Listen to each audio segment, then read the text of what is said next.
यानंतर शिवसेना नेते माननीय चंद्रकांतजी खैरे साहेब यांचं स्वागत मी आपल्या शहराचे शहरप्रमुख विश्वनाथजी स्वामी, बाळासाहेब थोरात आणि विजयजी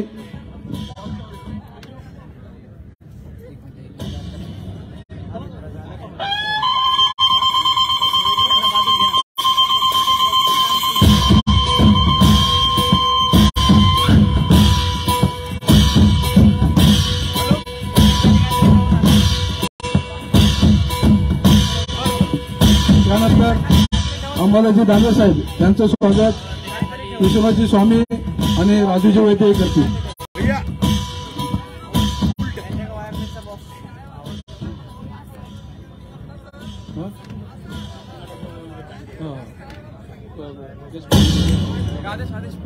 यानंतर विनोदजी घोसाळकर साहेब यांचे स्वागत विजयजी वागचौरे, हिरा सलामपुरे यांनी करावे. विजयजी वागचौरे आणि हिरा सलामपुरे.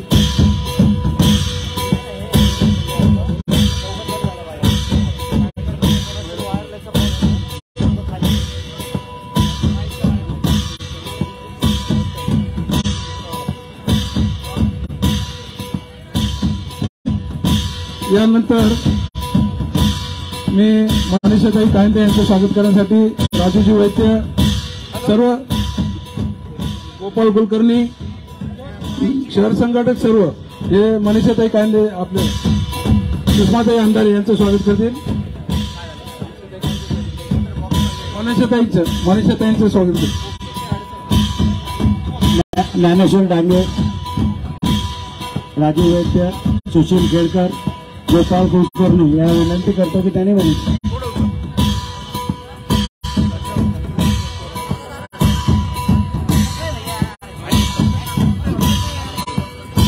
यानंतर शिवसेनेचे जिल्हाप्रमुख श्री किशनचंदजी तनवानी साहेब यांचं स्वागत आनंद तांदोळीकर, गणू पांडे यांनी करावे अशी विनंती करतो. किशनचंद तनवानी यांचं स्वागत आनंद तांदूळवाडीकर, गणू पांडे यांनी करावे.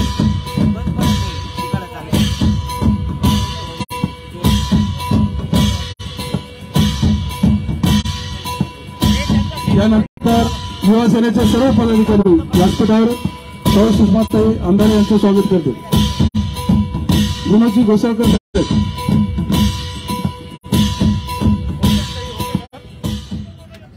महाराष्ट्राच्या आराध्य छत्रपतींना वंदन करून डॉक्टर बाबासाहेब आंबेडकर यांना वंदन करून प्रबोधन ठाकरे यांना वंदन करून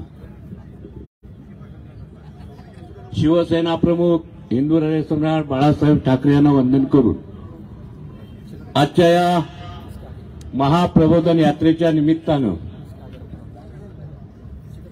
संभाजीनगर शहरामध्ये म्हणजे आता आलेले आहेत पण त्यांची सुरुवात खूप झाली. ठाण्यामधून त्यांनी सुरुवात केलेली आहे. सुरुवात करत करत आमच्या सगळ्या बंडखोर आमदारांच्या मतदारसंघामध्ये ते जात आहेत आणि आज संभाजीनगर पोहोचल्या. आजच्या या सभेला उपस्थित असलेले शिवसेनेचे नेते आदरणीय चंद्रकांत खैरे साहेब, महाराष्ट्र राज्याचे विधान परिषदेचे विरोधी पक्ष नेते सन्माननीय अंबादासजी दानवे, सुषमाताई, या शहराचे जिल्हा प्रमुख सन्माननीय किशू तनवानी, माजी महापौर घोडिले, पटवर्धनजी, जिल्हा प्रमुख आमचे राजू राठोड, व्यासपीठावरतील सर्व महिला आघाडीच्या जिल्हा प्रमुख, व्यासपीठावर सर्व शिवसेनेचे कार्यकर्ते, महिला आघाडीचे कार्यकर्ते आणि सुषमाताईंना ऐकण्यासाठी आलेले संभाजीनगरचे सर्व सुज्ञ नागरिक, शिवसैनिक बंधू आणि भगिनींनो, मला पूर्ण कल्पना आहे की आपण सुषमाताईंचं भाषण ऐकण्यासाठी आपण इथं उपस्थित आहात. पण एक सांगतो, मगाशी आमच्या जिल्हा प्रमुखांनी तिन्ही आमदार गेलेले आहेत. म्हणजे या जिल्ह्यातले 5 आमदार गेले, शहरातले 3 आमदार गेले. आणि असं वाटलं होतं, आम्हाला नाही वाटलं, त्यांना वाटलं होतं की शिवसेना आता संपली, आता आम्हीच. आणि मग जे काही मी परत विचार करणार, आमच्या मनीषाताईंनी सांगितलं, मनीषा काहींदे पण इथे आलेल्या आहेत, महिला आघाडीच्या संपर्क प्रमुख आहेत. पण झालं उलट. महाराष्ट्राच्या त्या दिवशी आम्ही साक्षीदार होतो. महाराष्ट्राचे मुख्यमंत्री वर्षावरून ज्यावेळी पहिली फळी सुरतला गेली 12 आमदारांची, त्यावेळेला माननीय उद्धवजींचा मी एक शब्द ऐकला, एक जरी आमदार माझ्याकडून निघून गेला तर मी माझ्या पदाचा राजीनामा देईन, मी या खुर्चीला चिकटून बसणार नाही. आणि एक जात असताना माननीय उद्धव साहेबांनी दुसरंही केलं की अजून महाराष्ट्रातील राजकीय बऱ्याच लोकांना वाटतंय की शिवसेनेसारख्या शक्तिमान संघटनेने त्या लोकांना अडवलं का नाही, एवढे गेले कसे यांच्या हातातून, असा सुद्धा जनतेला प्रश्न पडला होता, शिवसैनिकांना प्रश्न पडला होता. लोक आम्हाला सांगत होती तुम्ही त्यांना गुवाहाटीला जाऊन कसं दिलं. पण उद्धवजींनी दुसरा निर्णय घेतला होता, कारण 3-4 आमदारांनी तर आम्हाला सांगितलंच होतं की आम्ही प्रताप सर नाही, की माझ्यावरती ईडीची धाड पडलेली आहे, मी देशोधडीला लागून जागणार आहे, माझं कुटुंब कदाचित राहत जाईल, मला काही पर्याय नाही.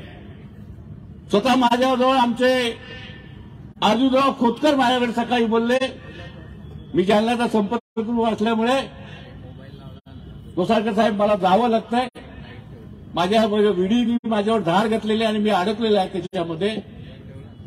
आणि म्हणून उद्धव साहेबांनी दुसरा निर्णय घेतला, तुमचं कुटुंब अडचणीत असेल तर तुम्ही जरूर जा, मला नाही ते थांबवता येणार तुमच्या कुटुंबाला ईडीपासून. प्रामाणिकपणे सांगितलं. पण हा हेतू तितकासा खरा नव्हता. म्हणजे ईडीने केलं आणि म्हणून आम्ही जातोय, हा एक मोठं षडयंत्र होतं. आणि या षडयंत्रातून मग काय आता बाळासाहेबांचं नाव घ्यायला लागले. ताईंनी सांगितलं ना, त्या मनीषा ताईने, बाळासाहेब कुणाचे ह्यांचे आहेत का उद्धव साहेबांचे वडील आहेत? अहो, आम्ही ज्यांचं नाव घेऊन आमचं पूजन करतोय, एकनाथ शिंदे साहेबांना आमची विनंती होती त्यावेळेला, तुम्ही तुमच्या वडिलांचं नाव घ्या ना, तुम्ही तुमचा दुसरा पक्ष काढा, तुम्ही राजीनामे द्या, तुम्ही धनुष्य बाणावरती निवडून आलेले, आजही तुम्ही आमदार आहात, तुमच्या ताकद असेल, खरोखर तुम्हाला वाटत असेल शिवसेना हिंदुत्वापासून दूर गेली, माननीय मुख्यमंत्र्यांनी महाराष्ट्राचा विकासासाठी काम केलं नाही, असे जे काय तुम्ही आरोप करता, तर मग ते आरोप तुम्ही आमची धनुष्यबाणावरून निवडून आलेल्या त्या माझ्या संभाजीनगरच्या माता भगिनींनी जे तुम्हाला मतदान दिलं त्याचा तरी विचार करा. या पुन्हा मैदानात तुमचं कुठलं काय असेल घेऊन ते. पण अशा प्रकारचं स्वार्थ, खोके आणि काय काय घेऊन यांनी महाराष्ट्राला फसवलं. परंतु मतदारांना सुद्धा या 40 मंडळींनी फसवून महाराष्ट्राला पाठीमागे नेण्याचं काम त्या छत्रपतींच्या राज्यामध्ये आपण पुढे जातो त्यांचं नाव घेऊन. पण दिल्लीच्या तख्तासमोर हे वाकलेली मंडळी आहेत आणि म्हणून त्यांचा निषेध करून मी इथेच थांबतो. जय हिंद, जय महाराष्ट्र. यानंतर मी या ठिकाणी सर्व नेत्याची भाषण झालेली आहेत आणि ही सभा ज्या सिडको हाडको भागामध्ये होत आहे, ज्या महानगरपालिकेवर सिडको हाडकोच्या नागरिकांमुळे भगवा फडकतोय, त्या शहराचं पूर्ण हिंदुत्व सिडको हाडको भागाने टिकून ठेवलेलं आहे, टिकून ठेवणार आहे. परंतु गेल्या अनेक वर्षापासून आमचा लीज होल्टचा, फी होल्टचा जे प्रकरण आहे ते काही सोडवलं गेलं नाही. गरवारे कंपनीवर जे हे झालं होतं, साहेब मला बोलू द्या 2 मिनिट. नाही मला बोलायचं, 2 मिनिट बोलू द्या ना, असं नाही, मला बोलू द्या 2 मिनिट. शिडको अडकोचा हा प्रकरण आहे, शिडको अडकोच्या नंतर मला बोलू द्या 2 मिनिट. शिडको अडको लीज वोल्टचा फ्री वोल्टचा प्रकरण आहे साहेब. 1.1 एपीएसआय महानगरपालिकेमध्ये फ्री आहे. शिडकोला 1.1 एपीएसआयला 35% पैसे लागतात. आणि आता शिडकोने पूर्ण शिडको अडकोला 3,500 रुपये स्क्वेअर फीट प्रमाणे कमर्शियल रेट लावलेला आहे. ज्या लोकांनी रेसिडेन्शियल मध्ये कमर्शियल वापर केलेला आहे, कोणी छोटी टप्पी टाकली आहे, कोणी लॉन्ड्री टाकली आहे, त्यांना सुद्धा 3,500 रुपये स्क्वेअर फीटचा भाव शिडकोने लावलेला आहे. ही फार प्रकरण आपल्याला सर्वांना हे घ्यावं लागेल. आणि ह्याच्यामध्ये माझी विरोधी पक्षनेते आणि खैरे साहेबांना माझी कळकळीची विनंती आहे, त्यांनी हा मुद्दा आपल्या भाषणामध्ये घ्यावा आणि जे 40 गद्दार गेले त्यांचाही चांगला समाचार या ठिकाणी घ्यावा, ही मी एवढी विनंती करतो. यानंतर विरोधी पक्षनेते अंबादासजी दानवे साहेब.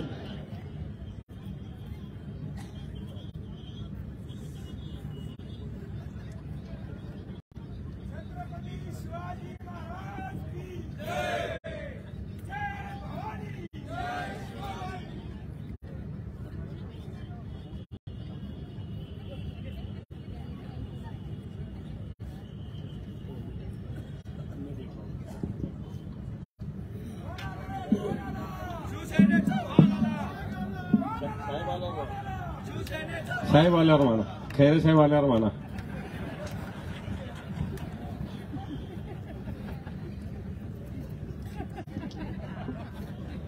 महाराष्ट्राची कुलस्वामिनी आई तुळजाभवानी,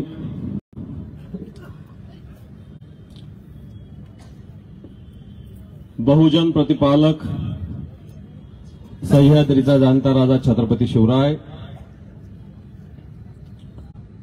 हिंदू हृदय सम्राट शिवसेना प्रमुख श्रीमान बाळासाहेब ठाकरे यांना मानवंदना. आजच्या या महाप्रबोधन यात्रेसाठी उपस्थित असलेले शिवसेनेचे नेते माननीय चंद्रकांतजी खैरे साहेब,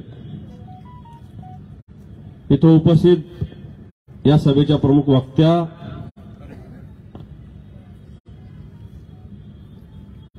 सुषमाताई अंधारे, इथं उपस्थित शिवसेनेचे उपनेते या जिल्ह्याचे संपर्क प्रमुख माननीय विनोदजी घोसाळकर साहेब, महिला आघाडीच्या संपर्क प्रमुख आमदार मनीषाताई कायंदे, माझे सहकारी जिल्हा प्रमुख या शहराचे माजी महापौर किशनचंदजी तनवानी, महापौर नवीन महापौर येईपर्यंत तुम्हीच महापौर आहे नंदकुमार घोडेले, म्हणजे तुम्हीच पुन्हा व्हायचं म्हणू नका, एवढंच लक्षात ठेवा.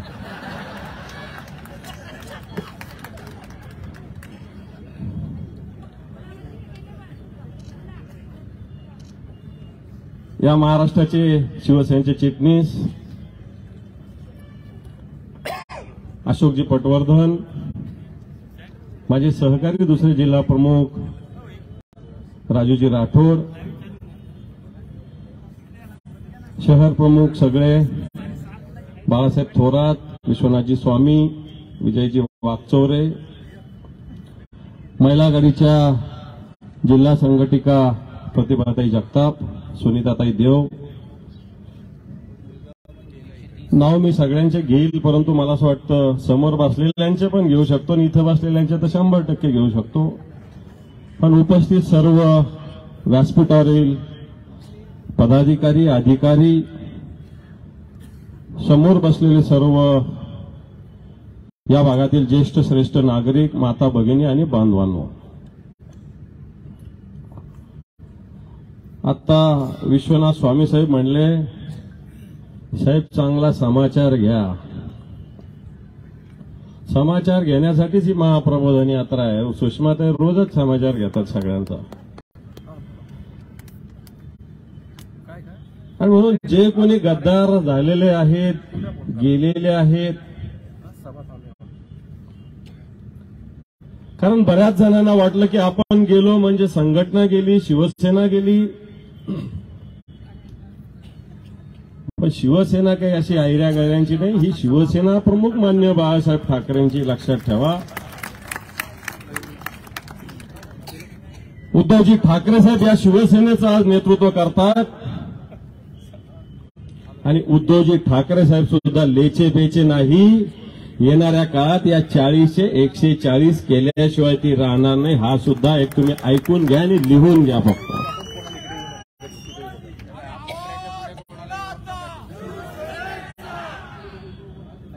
काल एक जण आला काळ्या टोपीवाला या संभाजीनगरात.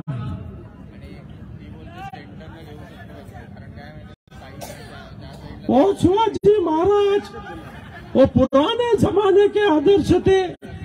अरे हराम गोरा, मी बोलतो, मला काय गुन्हा दाखल करायचा करा राज्यपालावर. अरे छत्रपती शिवाजी महाराज आजच्या काळाचे सुद्धा आदर्श लक्षात ठेवा. मी जबाबदारीने बोलतो, गुन्हा दाखल झाला तरी चालेल, अटक झाली तरी चालेल, पण छत्रपती शिवरायावर जर कोणी बोलत असेल, राज्यपाल असेल नाही तर कोण असेल, या महाराष्ट्र त्याला महाराष्ट्राचं पाणी पाजल्याशिवाय राहणार नाही. लक्षात ठेवा. काही वाटत नाही. छत्रपती शिवराय उस जमाने के थे, आज के जमाने के नितिन गडकरी है. नितिन गडकरी विषयी निश्चित आम्हाला आदर आहे. अरे परंतु या छत्रपती शिवरायांची युद्ध नीती, या छत्रपती शिवरायांची राजनीती, या छत्रपती शिवरायांची समाजनीती, या छत्रपती शिवरायांची शेतकऱ्याविषयी नीती फक्त हिंदुस्थानात नाही, अमेरिकेच्या आणि इंग्लंडच्या विद्यापीठात सुद्धा शिकविली जाते. हे छत्रपती शिवराय पुराने जमाने के नहीं तो आज के जमाने के और होने वाले और आने वाले जमाने के भी इस हिंदुस्तान को मार्गदर्शक करने वाले हैं. लक्षात ठेवा. परवा सावरकराविषयी राहुल गांधी बोलले तर या महाराष्ट्रात अनेक पडलेले भोंग्यावाले, भांगवाले म्हणायचं होतं मला, भांग्यावाले नव्हते म्हणायचं. एक नंबरच राहणार आहे. ते भोंग्यावाले आणि भांगवाले रस्त्यावर उतरले, भारतीय जनता पार्टी रस्त्यावर उतरली आणि छत्रपती शिवरायाचा अवमान एवढा राज्यपालांनी केला तर यांची दात खिळी बसली या भामट्यांची. आज नाही तुम्हाला हिंदुत्व वाटवलं. आज छत्रपती शिवराय हिंदुत्व घेऊन नाही लढले.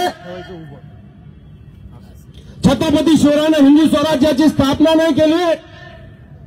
या औरंगजेबाला नेस्त नाबूद छत्रपती शिवरायाने केलं नाही.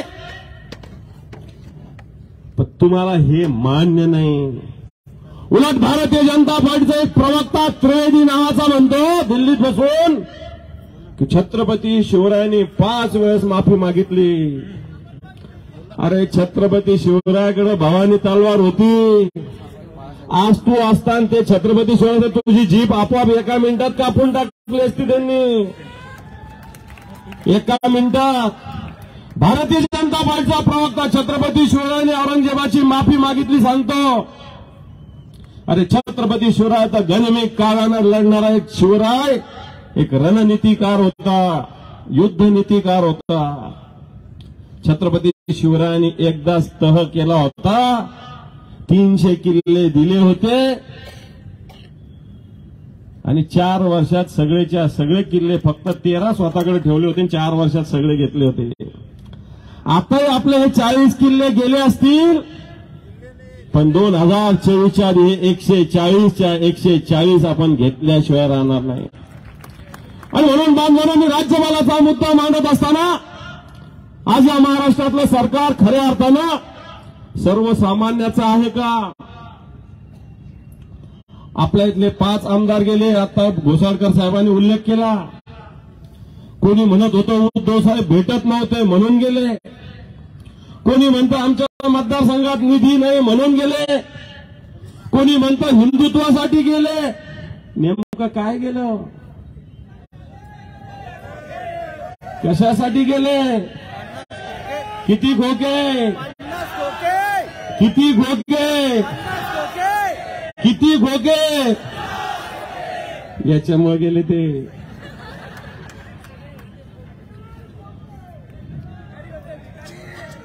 कधी हे गेलेले लोक तुमच्याकडे आले, आता मागच्या 4 महिन्यात यायची हिंमत झाली यांची? कुठे असतात हे? काय माहितीये कोणाला? कुठे भेटतात माहितीये? कुठं? अरे गुवाहाटी सोडा, आता कोणतरी सांगितलं बॉम्बे हायवेला कोणतरी भेटतं. मध्यमध्ये का ते बॉम्बे हायवे? कुठे आहे ते? कुठे आहे? कोणता क्लब? Dance club. आता हा सांगतो येस क्लबच्या रोडला, तो सांगतो डान्स क्लबला. नेमकं कुठं आहे? बरं, वेगवेगळ्या ठिकाणी वेगवेगळं राहत असतील, असं काय असू शकतं. हा, मी अजून काही गेलो नाही. मी एकदाच गेलो होतो सोबत, नंतर नाही गेलो. गेलो ना एकदा साहेब.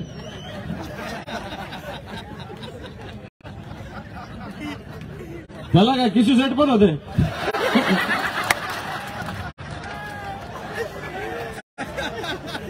जे काय ते खरं सांगायला काय हरकत आहे. परंतु हे खोटं बोलत होते. उद्धवजी ठाकरे साहेबांवर आरोप करत होते. अरे तुम्हीच उद्धवजींच्या समोर कुर्निसाद करत होते. आदित्यजी ठाकरे साहेबांसमोर जात होते, आमच्या मतदारसंघात सभा द्या, आम्हाला तिकीट द्या. मला आठवतं, खैरे साहेबांना आठवत असेल साहेब, 22 ऑगस्ट 2012चा दिवस. त्यात घोसाळकर साहेब नव्हते, नेरुरकर साहेब होते. शिवसेना प्रमुख माननीय बाळासाहेब ठाकरेंना आपण भेटलो होतो. तुम्ही होतो, मी होतो, नेरुरकर साहेब होते. शिवसेना प्रमुख माननीय बाळासाहेब ठाकरे होते आणि उद्धवजी ठाकरे साहेब होते. आपण माननीय शिवसेना प्रमुखांना भेटलो होतो. त्या दिवशी प्रदीप जयस्वालांचा प्रवेश झाला होता शिवसेनेत, लक्षात असेल. त्या दिवशी शिवसेना प्रमुख माननीय बाळासाहेब ठाकरे म्हटले होते, त्यांच्या भाषेत बोलले होते बाळासाहेब. उद्धव साहेब सुद्धा होते समोर. का रे तुला काय काय दिलं? तुला महापौर केलं, तुला खासदार केलं, तुला आमदारकीची तिकीट दिली, तुला शहर प्रमुख केलं, तुला स्टँडिंग कमिटीचं चेअरमन केलं, आणखी तुला काय केलं पाहिजे? आणि आता तू किती दिवस शिवसेनेत राहील, पुन्हा कधी दुसरीकडे जाशील, हा सुद्धा प्रश्न बाळासाहेब ठाकरे बोलले होते. खैरे साहेब चूक आहे का बरोबर आहे? शिवसेना प्रमुख मान्य बाळासाहेब ठाकरे साहेब बोलले होते की तू किती दिवस राहतील शिवसेनेत, पुन्हा कधी वापस जाणार? हा प्रश्न 2012 22 ऑगस्ट, मला चांगली तारीख लक्षात येते, कारण शिवसेना प्रमुखांच्या सोबतची ती शेवटची भेट आहे आमची. कारण नंतर लगेच नोव्हेंबरमध्ये शिवसेना प्रमुख गेले होते. हे वाक्य शिवसेना प्रमुखांचे होते की एवढं दिल्यावरही तुम्ही शिवसेना सोडली, कारण काय? कारण काय?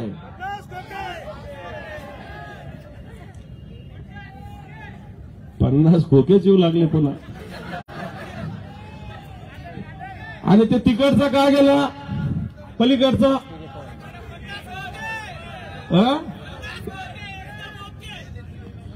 त्यांनी सांगितलं की उद्धव साहेब आम्हाला भेटत नव्हते.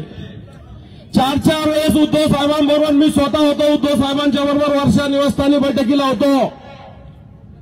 या शहराच्या विकासासाठी उद्धवजी ठाकरे साहेबांनी 2.5 वर्षाच्या काळात तब्बल 2400 कोटी रुपये निधी दिला. 2400 कोटी. 1680 कोटीची पिण्याच्या पाण्याची योजना मंजूर उद्धवजी ठाकरे साहेबांनी केली. या शहरासाठी सफारी पार्क उद्धवजी ठाकरे साहेबांनी मंजूर केला. या शहरात 4 कचरा प्रक्रिया केंद्र उद्धवजी ठाकरे साहेबांनी मंजूर केले. या शहरात water treatment plant Uddhavji Thackeray साहेबांनी केलं. या शहरात भूमिगत गटार योजना 450 कोटीची खैरे साहेबांनी आणली. या शहरात 153 कोटी रुपयाचे रस्ते, MIDC, MSRDC आणि महापालिका माननीय उद्धवजी ठाकरे साहेबांनी आणले.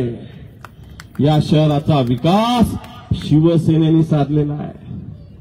आणि हे सगळं करत असताना हे लोक सांगत होते की आम्हाला उद्धवजी भेटत नाही. आमच्या मतदारसंघात राष्ट्रवादीला निधी दिला. मला सांगा, संजय शिरसाटाच्या मतदारसंघात राष्ट्रवादी औषधाला पण नाही आहे का?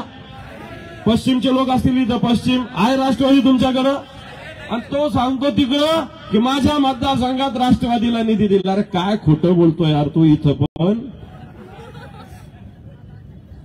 आणि म्हणून हे सगळे लोक, हा मध्य असेल पश्चिम असेल, टाइम बरोबर परवा आम्ही याला गेलो, उजुकराव आपले उद्धव साहेबासंगच मी राहीन, आणि नाही राहिलं तर मी 7व्या मजल्याहून उडी मारेन.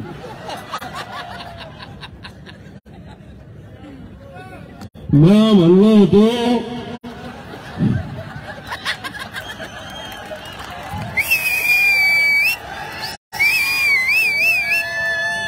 आणि मी सांगितलं तिथली जी ब्रह्मगवान योजना उद्धवजी ठाकरे साहेबांच्या सहीनं मंजूर झालेली आहे, तिथलं संतपीठ ज्या मराठवाड्याला नाही महाराष्ट्राला भूषणावं उद्धवजी ठाकरे साहेबांनी केलं, कारण मी त्या कमिटीत मेंबर आहे. यांना तर संतपीठ कशाशी खातात हेच माहिती नव्हतं, याच्यात अभ्यासक्रम काय हेच माहिती नाही त्यांना. दारूचं ताईला बरी माहिती झाली आपल्या जिल्ह्याची. आता दारूच्या दुकानी त्यांच्याकडे किती आहे माहित आहे? 9. कुठं कुठे माहिती आहे? वाळूस, दुसरी फारोळा, तिसरी फुलंब्री, चौथी बायपास, 5वी.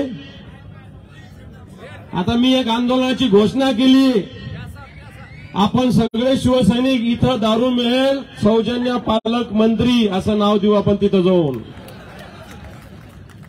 आणि मी काल आणि आज सुद्धा ताई असताना एक आव्हान दिलं, शरद सहकारी साखर कारखाना जो इथं मनी लॉन्ड्रिंगसाठी हा कारखाना चालू आहे, त्यांनी सांगितलं कोणत्या तरी मीडियाला की आमोर समोर या. मी आव्हान स्वीकारतो, आमोर समोर स्टेजवर या, मी मनी लॉन्ड्रिंग कशी झाली या कारखान्याची दाखवून देतो. तिकडं तो सत्तार मिया अब्दुल भाई ताईंचा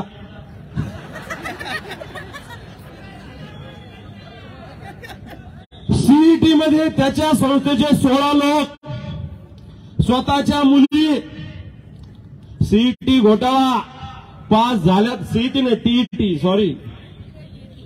टीईटी घोटाळा 16 जण त्याच्या शिक्षण संस्थेतले स्वतःच्या मुली आहे. नापास झाल्या तरी नोकरी करत होत्या, नापास झाल्यावर पगार उचललेला आहे, पुराव्यासहित सांगतो. आज कित्येक ठिकाणी साहेब, या ठिकाणी महसूल खात्यामार्फत अनेक प्रॉपर्ट्या हडप करण्याचं काम झालेलं आहे.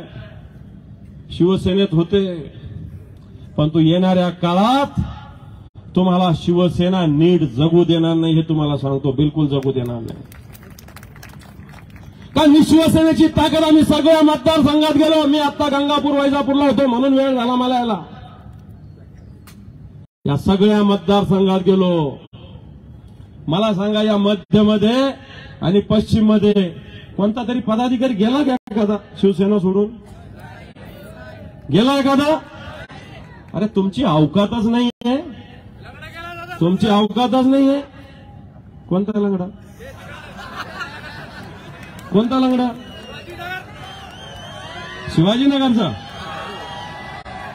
चिल्लर रे, सादा बात है, बड़ी बात नहीं हो, बहुत बात सादी बात है वो. तो उसको तो किसकी जरूरत नहीं है, नंदू सेठ की भी जरूरत नहीं है. विजू काफी, सुशील काफी उधर जाने के लिए, सुशील अकेला काफी उधर. अपने भी अपनी जरूरत नहीं उधर जाने के लिए, नहीं तो तू अकेला जा सकता सुधाकर उधर. आणि म्हणून येणाऱ्या काळात खऱ्या अर्थाने शिवसेना एक संघटितरित्या काम करते. आता स्वामी साहेबांनी एक मुद्दा सांगितला सिडकोचा. या सिडकोचं लीज होल्डचा फ्री होल्ड केलं पाहिजे, वर्षानुवर्ष मागणी आहे. मधल्या काळात कोविडचा विषय झाला, आपल्याला आठवत असेल आधीच्या काळात एक मंत्र्यांनी मोठा उत्सव इथं केला होता. सिडकोचा लीज होल्डचा फ्री होल्ड झाला पाहिजे. आज प्रीमियम महानगरपालिकेपेक्षा 10 पट सिडकोला लागतो. मला वाटतं सिडकोच्या नागरिकांवर हा अन्याय आहे. निश्चित हा विषय आम्ही पुढे घेऊन गेलो होतो. हा विषय अतिशय जवळ आला होता. याची फाईल बनत आली होती. थांबवली कोणी होती? तत्कालीन नगरविकास मंत्र्यांनी. माननीय उद्धवजी ठाकरे साहेबांनी याविषयी फाईल बनवायला सांगितली होती. मला वाटतं विश्वनाथ स्वामींना सुद्धा पालकमंत्र्यांनी जवळपास 4-5 वेळेस बोलवलं होतं. अतिशय व्यवस्थित हा विषय इथल्या सिडकोच्या माध्यमातून विश्वनाथ स्वामी असेल, त्यांचे सहकारी असेल, यांच्या माध्यमातून मांडला गेला, टाकला गेला. परंतु येणाऱ्या काळात मी सांगतो, विरोधी पक्षनेता म्हणून ही आपली सिडकोची बाजू विधिमंडळाच्या बाहेर आणि विधिमंडळात सुद्धा मांडल्याशिवाय राहणार नाही. म्हणून आज या ठिकाणी महाराष्ट्रात काम करत असताना अनेक विषय घडले. या शहराला सुपर संभाजीनगर संकल्पना शिवसेनेनं दिली.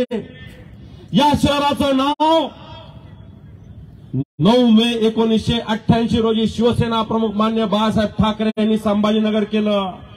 आणि पुन्हा एकदा अधिकृतरित्या या नावावर ठप्पा मारला तो उद्धवजी ठाकरे साहेबांनी. तुम्ही नाही मिंदे बिंदे, हा उद्धवजी ठाकरे साहेबांनी मारलेला आहे. म्हणून या शहराचं नाव शिवसेनेनं संभाजीनगर केलेलं आहे. या शहराची महानगरपालिका 1988 पासून शिवसेनेच्या ताब्यात आहे. या शहरात अनेक लोक आले, अनेक लोक गेले, परंतु शिवसेना तशीच राहिलेली आहे. शिवसेना तशीच लढत राहिलेली आहे. हिंदुत्वासाठी लढत राहिलेली आहे. या शहरातल्या माता भगिनीच्या संरक्षणासाठी लढत राहिलेली आहे.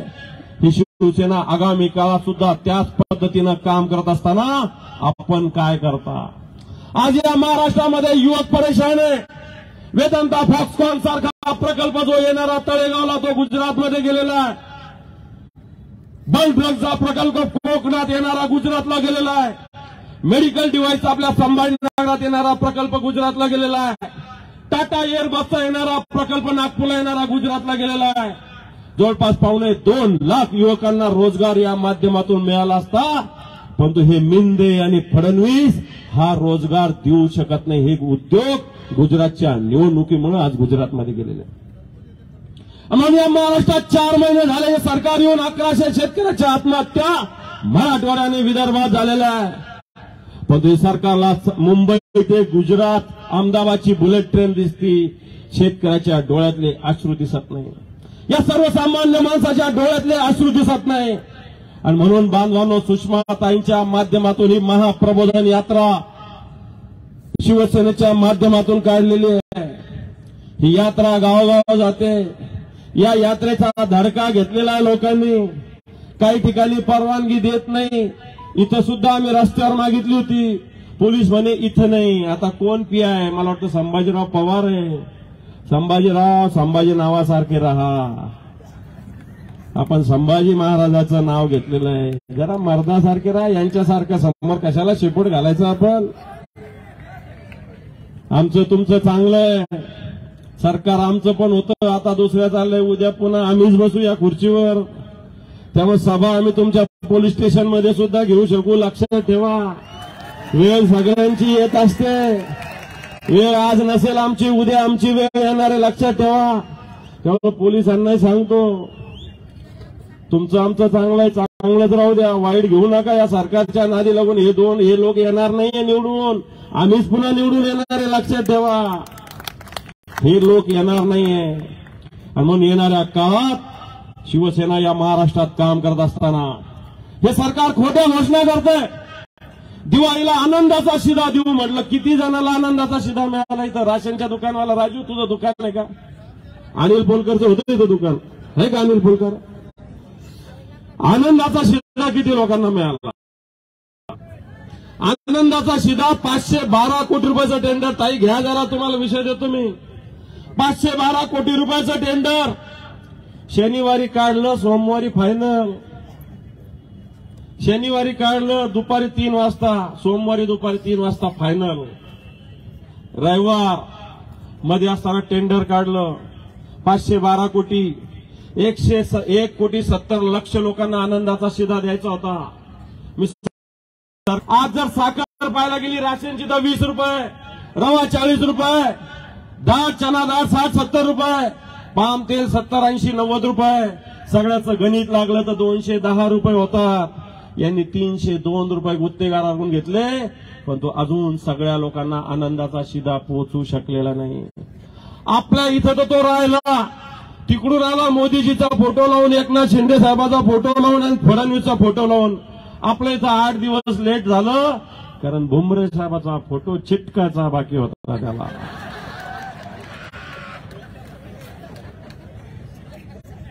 महा फोटो राहिला ना अजून. महा फोटोसाठी राहून द्या 2 दिवस.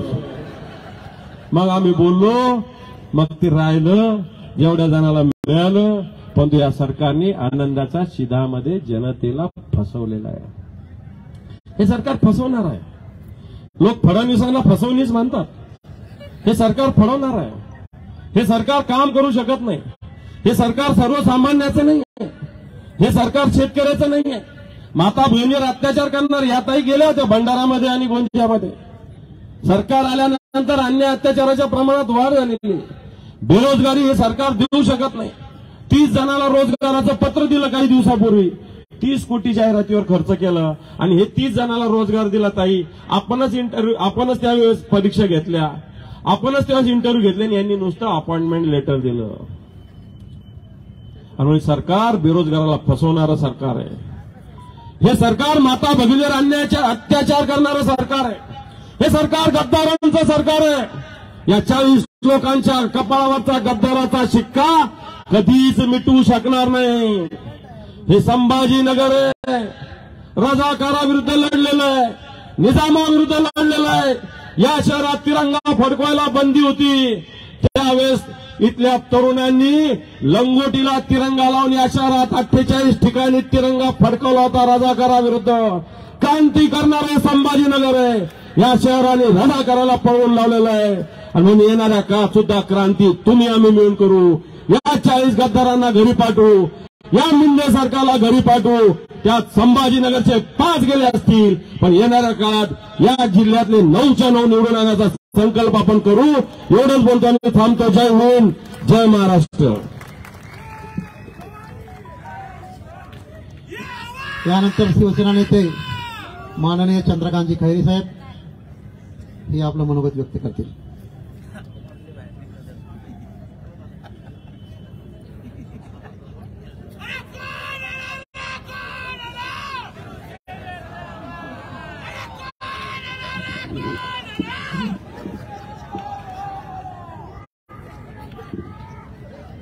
महाराष्ट्राची कुलस्वामिनी आई तुळजाभवानी, हिंदवी स्वराज्य संस्थापक राजे शिवछत्रपती शिवाजी महाराज,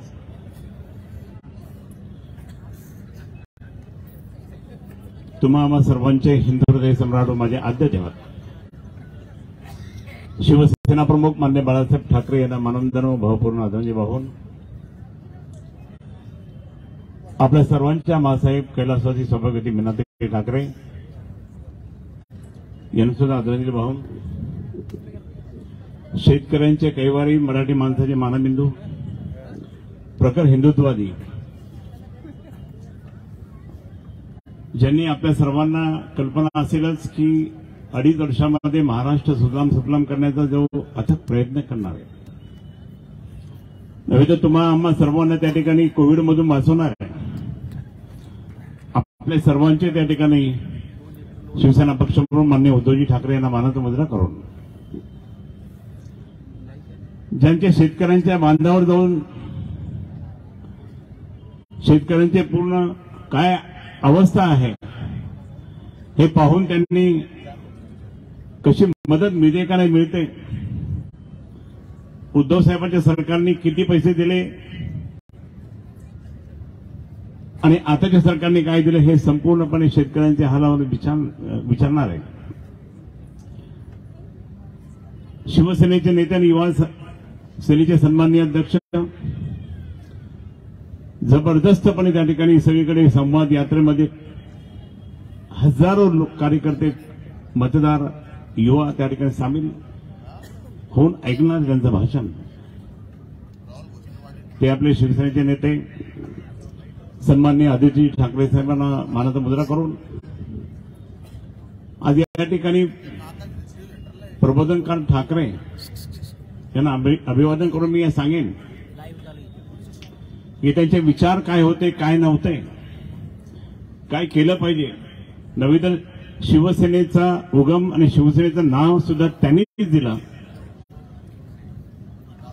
19 जून 1966ला. त्यांच्याच नावाने त्या ठिकाणी आज महाप्रबोधन यात्रा या ठिकाणी संपूर्ण महाराष्ट्रात चालू आहे. आणि त्या प्रबोधन यात्रेचे जनक निर्माते म्हटले तरी चालेल, आमच्या भगिनी शिवसेनेच्या उपनेत्या सुषमाताई अंधारेजी या ठिकाणी उपस्थित आहेत. मी तर रोजच तुमच्या समोर बोलतो, पुन्हा मी ताईंना म्हटलं ताई प्रोटोकॉल सोडून मी या ठिकाणी बोलतोय, आधी तुम्हीच बोला, कारण तुमचं संपूर्णपणे तुम्ही या सगळ्या 40 लोकांना साफ करणार आहे शब्दाने आणि त्यांची आरती पण करणार. म्हणून या ठिकाणी उपस्थित जालना आणि संभाजी जिल्ह्याचे संपर्क प्रमुख शिवसेनेचे उपनेते सन्माननीय मुसळकर साहेब, ज्यांनी आपल्या सर्वांना कडकपणे त्या ठिकाणी बोलून हसवलं पण आणि गद्दारांना त्या ठिकाणी मातीत गाडण्यासाठी त्या ठिकाणी जे काही संकल्प केला ते शिवसेनेचे जिल्हा प्रमुख आणि त्याचप्रमाणे महाराष्ट्र विधान परिषदेचे सन्माननीय विरोधी पक्षनेते अंबादासजी दानवे या ठिकाणी उपस्थित आहेत. आपल्या डॉक्टर मनीषाताई कायंदे या ठिकाणी उपस्थित आहेत. त्यांनी सुद्धा सगळीकडे संपूर्ण 3 दिवस संभाजीनगर जिल्ह्यामध्ये जाऊन महिलांचं संघटन आणि बाकी संपूर्ण त्या ठिकाणी व्यवस्था त्या ठिकाणी सांगितली. एकदा एका लिपस्टिकवाली बाईनी काय त्या ठिकाणी मला म्हणजे असं शब्द टीव्हीमध्ये सांगितला, ते म्हणे हे काय यांच्याकडे कोणीच नाही. मी स्वतः बाईटमध्ये दिलंय. सुषमाताई अंधारे ह्या आपल्या मराठवाडा डॉक्टर बाबासाहेब आंबेडकर मराठवाडा विद्यापीठामध्ये त्या ठिकाणी शिकत होत्या. दसरा मेळाव्याच्या वेळेस त्यावेळेस मी त्यांना सांगितलं, ताई अप्रतिम असं भाषण झालं तुमचं. त्यांनी सांगितलं, साहेब मी सांगू का तुम्हाला, ज्यावेळेस तुम्ही शिवसेना प्रमुखांचा वाढदिवस साजरा करत होते आणि त्यावेळेस तुम्ही एकांकिका वक्तृत्व स्पर्धा त्या ठिकाणी घेतल्या आणि माझ्याकडे फीस भरायला पैसे नव्हते त्यावेळेस, आणि मी इतका अभ्यास केला की मला हे पैसे एकाचे पारितोषिक 5,000 रुपये, तर 5,000 रुपये जरी मला मिळाले तर मी त्या ठिकाणी फीस भरेल आणि माझं शिक्षण पूर्ण करेल. पण त्यांनी सांगितलं इतका अभ्यास केला, मी ते दोन्ही पारितोषिक घेतले आणि 10,000 रुपये मिळाले आणि ते पारितोषिक ते पैसे मी फीसमध्ये भरले. अच्छा या ताई, त्या लिपस्टिक वाल्याला काय समजतं, घेऊन फिरती, तिला आता घेत पण येते. म्हणजे डॉक्टर या ठिकाणी आमच्या प्रोफेसर ताई इथं बसल्यात, जबरदस्त त्यांचं वक्तृत्व आहे, परंतु प्रत्यक्षात त्यांचं बोलणं सुद्धा तसंच आहे. कायंदेताईंचं डॉक्टर नीलमताई गोरे, आज थोडंसं कमी बोलावं लागेल, परंतु नीलमताई गोरे या सुद्धा खूप मोठ्या आहेत. पण आमच्याकडे अशा मान्यवर महिला आहे, तू काही बोलू नकोस म्हटलं, पावडर लावून आणि हे करून काही त्या ठिकाणी तू काही आमच्याकडे येऊ नको. इथे स्वतः मोठ्या मोठ्या घोषणा करायच्या बोलल्या, अरे त्याचा काही संबंधच नाहीये. शिवसेना नेत्या, अरे कसली शिवसेना नेते, नेता थोडी तू कार्यकर्ता पण नाहीये. ज्यावेळेस बोलायचा अधिकार असतो प्रवक्ता म्हणून, तर प्रवक्ते जे अधिकृतपणे असतात ते किंवा शिवसेनेचे नेते बोलू शकतात, हे संजय राऊत साहेबांनी सांगितलं. आणि म्हणून मी या मान्यवर आमच्या माता भगिनींना अभिवादन करतो. आज या ठिकाणी उपस्थित सर्वच मान्यवर उपस्थित आहेत. पटवर्धनजी आहे, आमचे दोन्ही जिल्हा प्रमुख आहेत, तनवानीजी, त्यांना धन्यवाद देतो की हा तुमचा पहिला कार्यक्रम आहे, तुमचं अभिनंदन.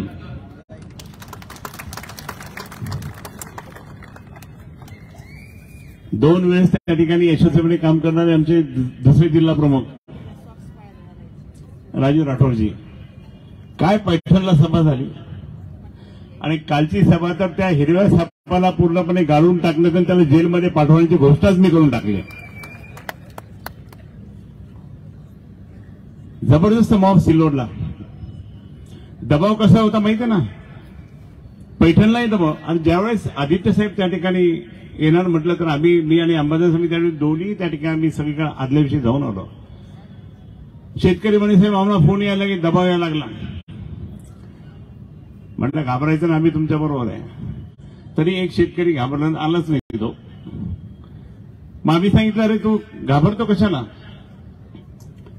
म्हणजे इतका दबाव की आदित्य साहेबांची त्या ठिकाणी तुम्ही सभा घेऊ नका, बोलू नका. अरे ज्या आदित्य साहेबांना सांगितलं, साहेब मला एका पैठणच्या सभेमध्ये त्या ठिकाणी आदित्य साहेबांनी सांगितलं आमच्या भुमरे साहेबांना मंत्री करा हो. आणि ते ऐकलं आणि उद्धव साहेबांकडे त्या ठिकाणी कोण घेऊन गेलं, आदित्य साहेब घेऊन गेले. या मी म्हणत नाही गावठी, लोक म्हणतात गावठी. द्या ना साहेब, द्या ना साहेब, ठीक आहे देऊन टाकू. आणि रोजगार हमी मंत्र दिलं. किती रोजगार दिले लोकांना. दारूच्या दुकानामध्ये काम करणारे फक्त तेवढे रोजगार झाले. स्वतःच त्या ठिकाणी स्वतःच खूप काही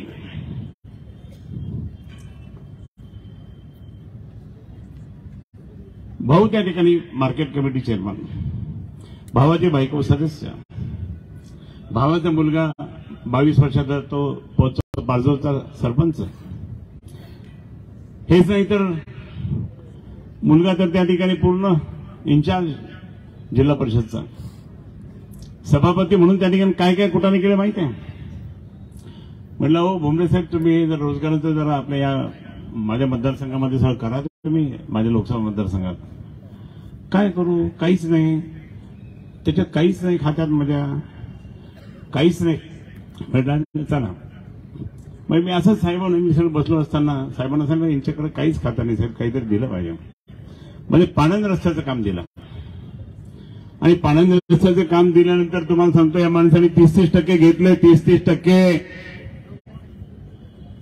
अब्दुल सत्तार मला म्हणतो खैरे साहेब तुम्ही आमचे नेते. म्हटलं काय झालं, अरे हा माणूस 30% घेतो म्हणा, एकदा साहेबांनाही सांगा. जातो साहेबांना नाही सांगितलं त्यांनी, हा माणूस पाणंद रस्त्यात 30% घेतो. 30% म्हणजे सगळे आमदार आरडाओरड करायला लागल्यानंतर मग ते 30 मध्ये 20 आले, नंतर आता 10 आले.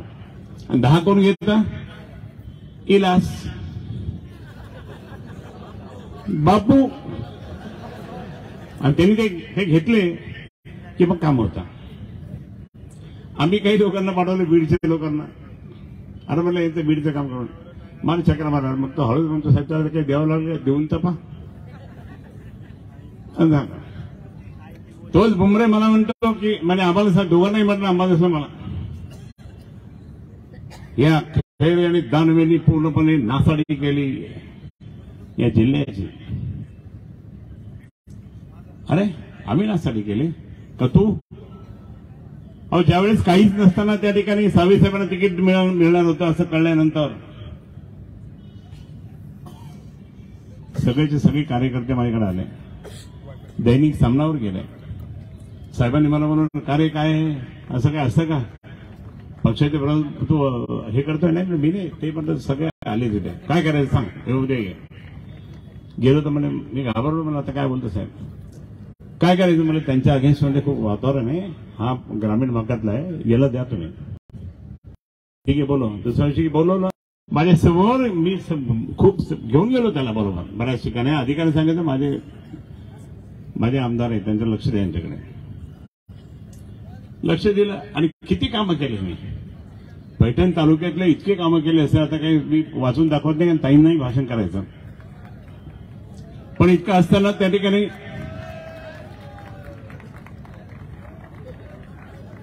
बंद करू नाही, तो संभाजीनगर कधीच म्हणत नाही, तो औरंगाबाद म्हणतो. त्याला एकदा डीपीडीसी मध्ये मी माईक घेऊन मारणार होतो. पतंगराव कदम त्यावेळेस माझ्या बाजूला होते. अरे खरे सर, तुम्ही पालकमंत्री होते, आता तुम्ही असं काय मारणार? मला एक संभाजी महाराजांचा अपमान करतो हा, याला काय सोडायचं? हे असं त्या ठिकाणी किती जमिनी हडपल्या, किती काय केलं ना असे मंत्री यांचे. आज या ठिकाणी वैजापूरचे आमदार सफरजन सारखे त्यांचे गाल झाले. वाणी साहेबांनी मी त्याने म्हटलं ठीक आहे आपण याला देऊन टाकू, चला साहेबांनी एका मिनिटात शिक्कामोर्तब केला. आज आमदार झाले, सोडून गेले. कारण मुलीच्या लग्नामध्ये आताचे मुख्यमंत्री आले होते, 1-1 कोटी रुपये मदत.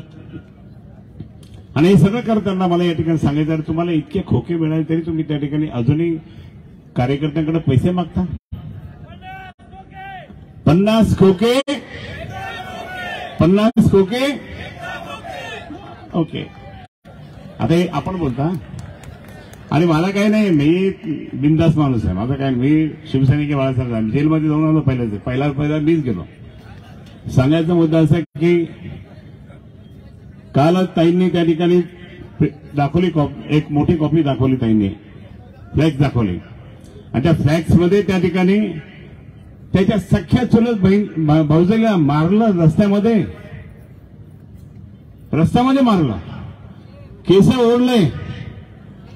हा आमदार, हा गद्दार आमदार काही दिवसानंतर तो सुद्धा जेलमध्ये जाणार याच केसमध्ये. तुम्ही त्या ठिकाणी आमच्या आव्हाड साहेबांना फक्त बाजूला करा काय नाटक केलं. आणि हा आमदार त्या ठिकाणी जवळ एका महिलेला म्हणजे त्यांची सख्खी भाऊजाई तिला मारतो. ती बाई पण डॅशिंग आहे, ती म्हणे मी याला तर मारतेच म्हणे आता रस्त्यात परत एकदा.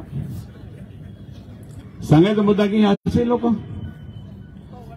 आता लक्ष्मण गेला मला सोडून, रामाला एकटं पडला असं त्याला वाटतं. कोण लक्ष्मण?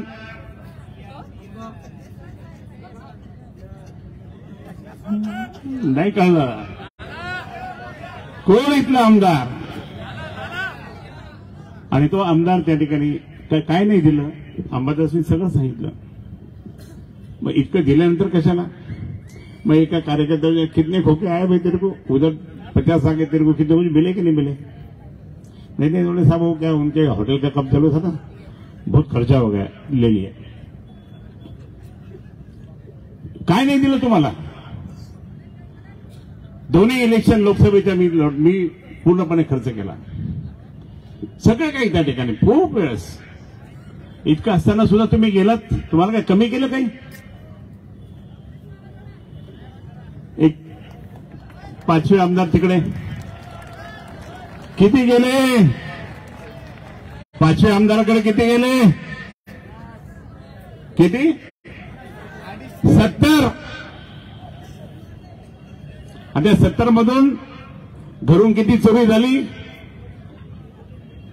मच्छू सांग. 7 खोके गेले घरून. हरामाचा माल असंच जातो ना. म्हणून या 5च्या 5 लोकांना त्या ठिकाणी संपूर्णपणे गाडल्याच्या आम्ही राहणार नाही. आणि शिवसेना पक्षप्रमुखांनी काय नाही केलं आपल्या शहराला, किती डेव्हलपमेंटचं काम केलं. मी स्वतः त्या ठिकाणी समांतर जर्मनी आणली, या भाजपवाल्यांनी त्या ठिकाणी अडवली. आज सगळ्यांना पाणी मिळालं असतं. आज सिडको त्या ठिकाणी, सिडकोच्या भागामध्ये अनेक प्रश्न या ठिकाणी माहित आहे आपण सोडवले. अरे आपण खरे हिंदुत्ववादी असल्यामुळे मी या ठिकाणी सांगेन, या सिडकोचे 600 मंदिरं त्या ठिकाणी आपण वाचवली. 600 मंदिरं बुलडोजर चाललं होतं, आपण ते थांबवलं. तर केंद्रकरांनी आम्हाला मदत केली. पण हे सगळं असताना सिडकोचे अनेक प्रश्न आपण सोडून आपल्या सिडकोच्या नागरिकांना ते मदत करणं ठरलं. बाई एकच सांगतो तुम्हाला अजून, कोण कोण कोण कोण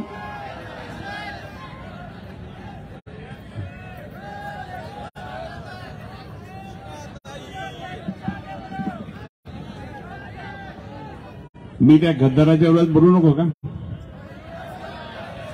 अरे त्या गद्दारांना तुम्ही निवडून आणलं ना, तुम्ही कष्ट केले, तुम्ही फिरले, आणि तुम्ही फिरल्यानंतर सुद्धा त्या ठिकाणी यांनी काय तुम्हाला दिलं हे लक्षात असू द्या.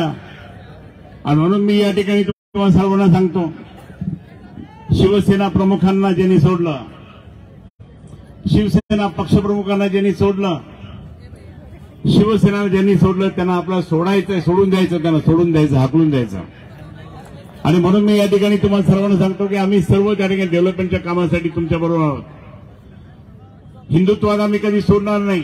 हिंदुत्व हेच राष्ट्रीयत्व हे माननीय बाळासाहेबांनी सांगितलं. पण आज या ठिकाणी अनेक जण त्या ठिकाणी आपल्याला मदत करतात, अनेक जण मदत करतात. अनेक मुस्लिम बांधव 20% त्या ठिकाणी आपल्याला उद्धव साहेबांना मतदान होणार आहे. आज आपण जे निवडून येऊ महापालिकेत सुद्धा ते फक्त उद्धव साहेबांच्यामुळे निवडून येऊ, बाकी कोणाच्या नाही. आणि मी या ठिकाणी सांगेल की काही नाही, भाजप बीजेप कोच नाही, फक्त आपण या ठिकाणी आपणच त्या ठिकाणी शिवसेना उद्धव बाळासाहेब ठाकरे हेच विजय होतील, बाकी कोणी होणार नाही. आणि म्हणून आपल्या सर्वांना त्या ठिकाणी सांगतो, आपण फक्त त्या ठिकाणी उद्धव बाळासाहेब ठाकरे जिंदाबाद म्हणून आपण सर्वांनी महानगरपालिकावर भगवा झेंडा फडकवायचा, तो शिवसेना बाळासाहेब ठाकरे यांचा.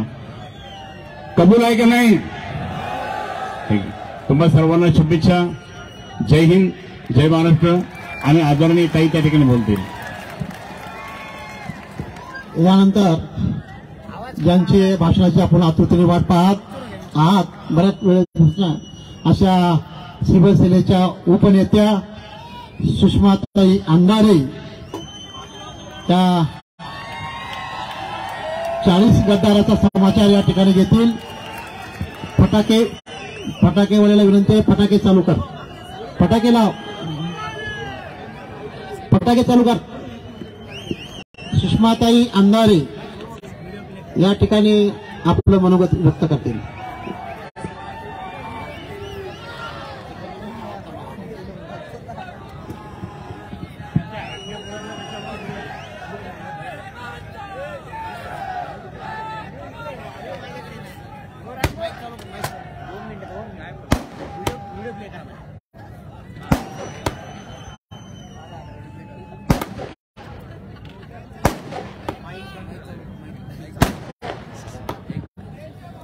व्हिडिओ प्ले करा.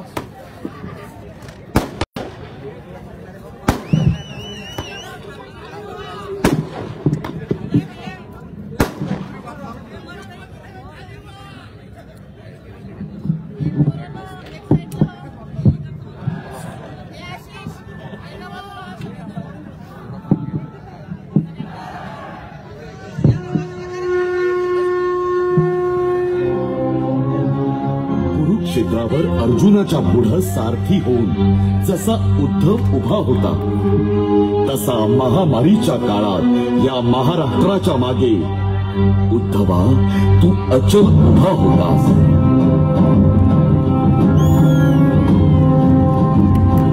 विरोधाला विरोध म्हणून विरोधी पक्ष जनतेला फक्त पोकळ आश्वासन देत होता. तेव्हा मात्र उद्धवा तू शिवभोजन देऊन गरीब जनतेला मागेने 2 घास भरवत होता.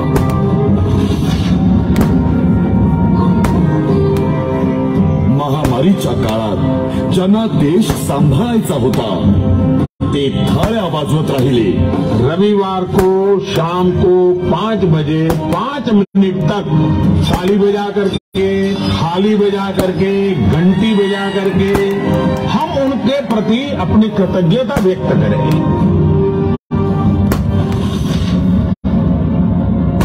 गंगा माईची शववाहिनी झाली, पण तुम्ही मात्र आमच्या इंद्रायणी, गोदावरी आणि चंद्रभागेची संस्कृती जपली. 24 तास यंत्रणा राबवून जनतेच्या सेवेसाठी कंबर कसली.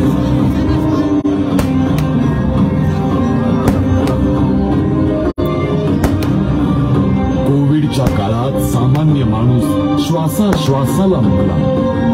पण महाराष्ट्र आणि ठाकरे सरकार WHO आणि IIMच्या कौतुकास पात्र ठरला। डॉक्टर तेड्रोस ने कई देशों की तारीफ की जिनमें धारावी का भी था। केंद्राची कर्जमाफी आजवर फक्त कागदोपत्रीच वाहिली, पण 531 कोटीची कर्जमाफी करून उद्धवा तू बळीराजाची चूल पेटवली। शिक्षण हा प्रत्येकाचा मूलभूत अधिकार आहे हे आजवर फक्त ऐकलं होतं, पण उद्धवा महाराष्ट्राला शिक्षणाप्रती तू खऱ्या अर्थी जागरूक केलंस। दिल्लीचेही तख्त राखतो महाराष्ट्र माझा असं छत्रपतींच्या राज्यात मराठी माणूस अगदी छाती ठोकून म्हणाला। आज त्याच काही दिल्लीतल्या लोकांना भुलून काहींनी आपल्याच माणसांशी गद्दारी केली। या महाराष्ट्राने अनेक राजकारणी नेते पाहिले आणि झेलले, पण संयम, सुसंस्कृत, नैतिकतेचे गुण उद्धवा तुझ्यातच आम्हाला दिसले। प्रक्षोभक भाषण, आक्रमक पक्ष काढून काही लोक बाळासाहेबांची फक्त नक्कल करतात, पण बाळासाहेबांचे प्रबोधनकारांचे विचार मांडून उद्धवा तू पक्षाचं कुटुंब करू पाहत होतास। काही चलाक राजकारणी सत्ता मिळावी म्हणून रात्रभर कुटील डाव मांडत होते, पण उद्धवा तू महाराष्ट्रासाठी कोरोनाशी अहोरात्र झगडत होता। लोकप्रिय मुख्यमंत्र्यांच्या यादीत मुख्यमंत्री ठाकरे टॉप 5 मध्ये। खुर्ची हवी म्हणून रातोरात शपथविधी झालेले आम्ही पाहिले, पण कार्यकाळ संपला म्हणून उद्धव साहेब तुम्ही शांतपणे कसे काय पाय उतार झाले। अरे घरकुल आवाज योजना राबवून उद्धवा तू कित्येक अनाथांचा पालक ठरलास। उद्धवा कोरोना काळात तू राबवलेला धारावी पॅटर्न अख्ख्या जगाला आदर्श ठरला, पण असा आदर्श मुख्यमंत्री आम्हाला 2.5 वर्ष लाभला आणि मराठी माणूस पहिल्यांदा भाई मोकळून।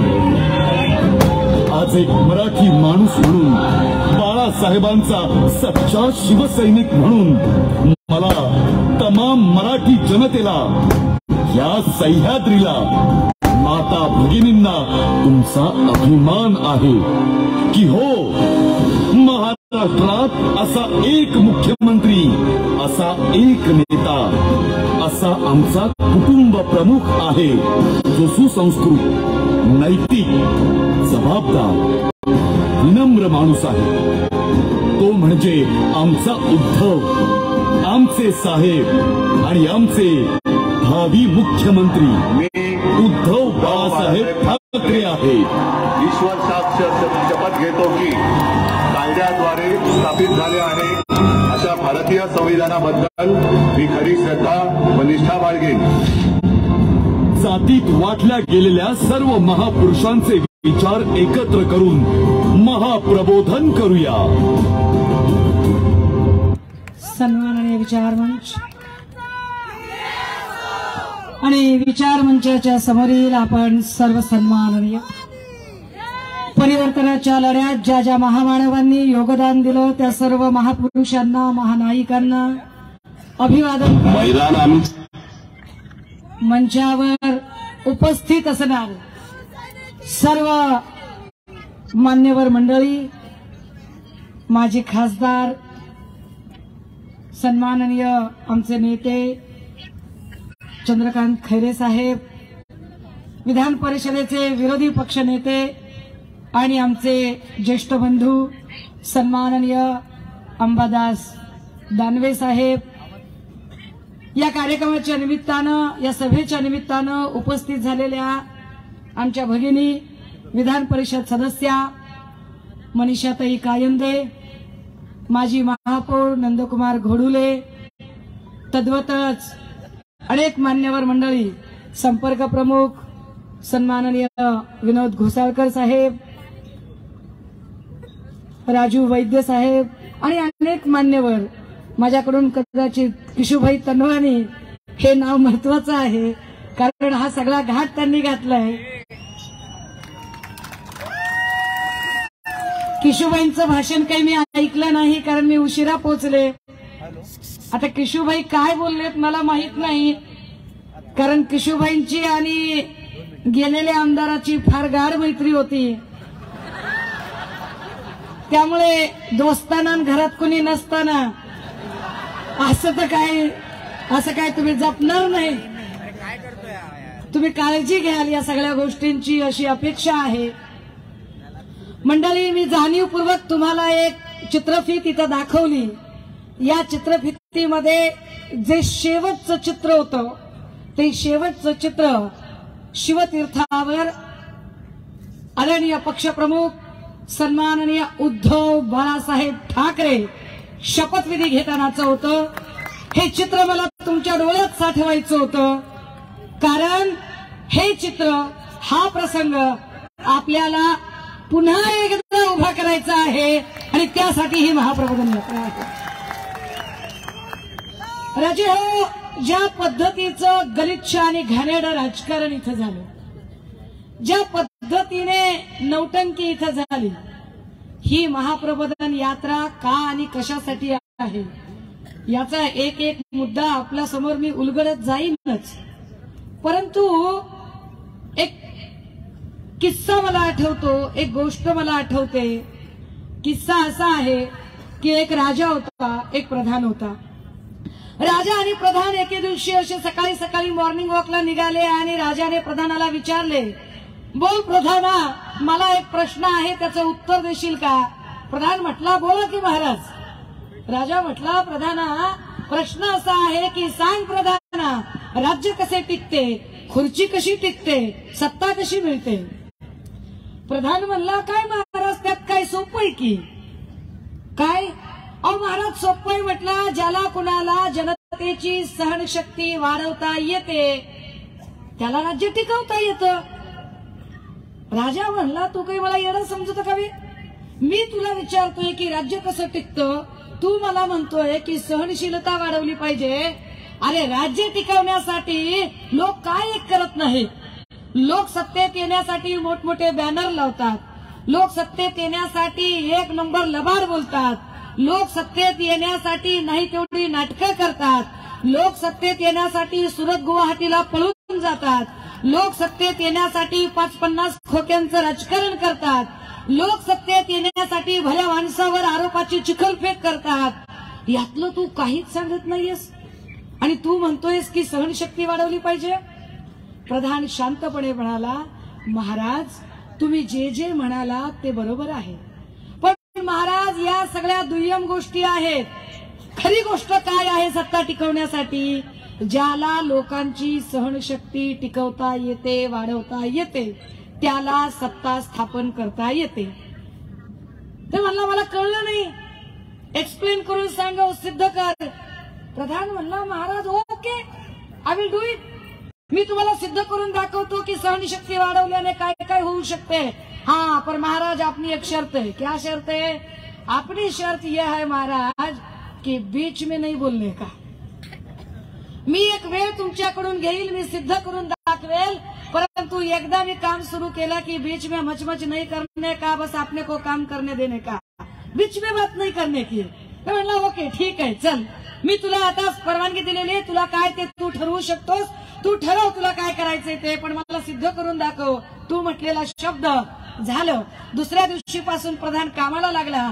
त्या शहरामध्ये, त्या राज्यामध्ये एकमात्र नदी होती, एकमात्र नदीवर एकमात्र पूल होता, एकमात्र पुलावरून येणारी आणि जाणारी, राज्याच्या बाहेर आणि राज्याच्या आत जाण्यासाठी आणि येण्यासाठी जो पूल होता तो सगळ्यांनाच वाहतुकीसाठी मोफत खुला होता.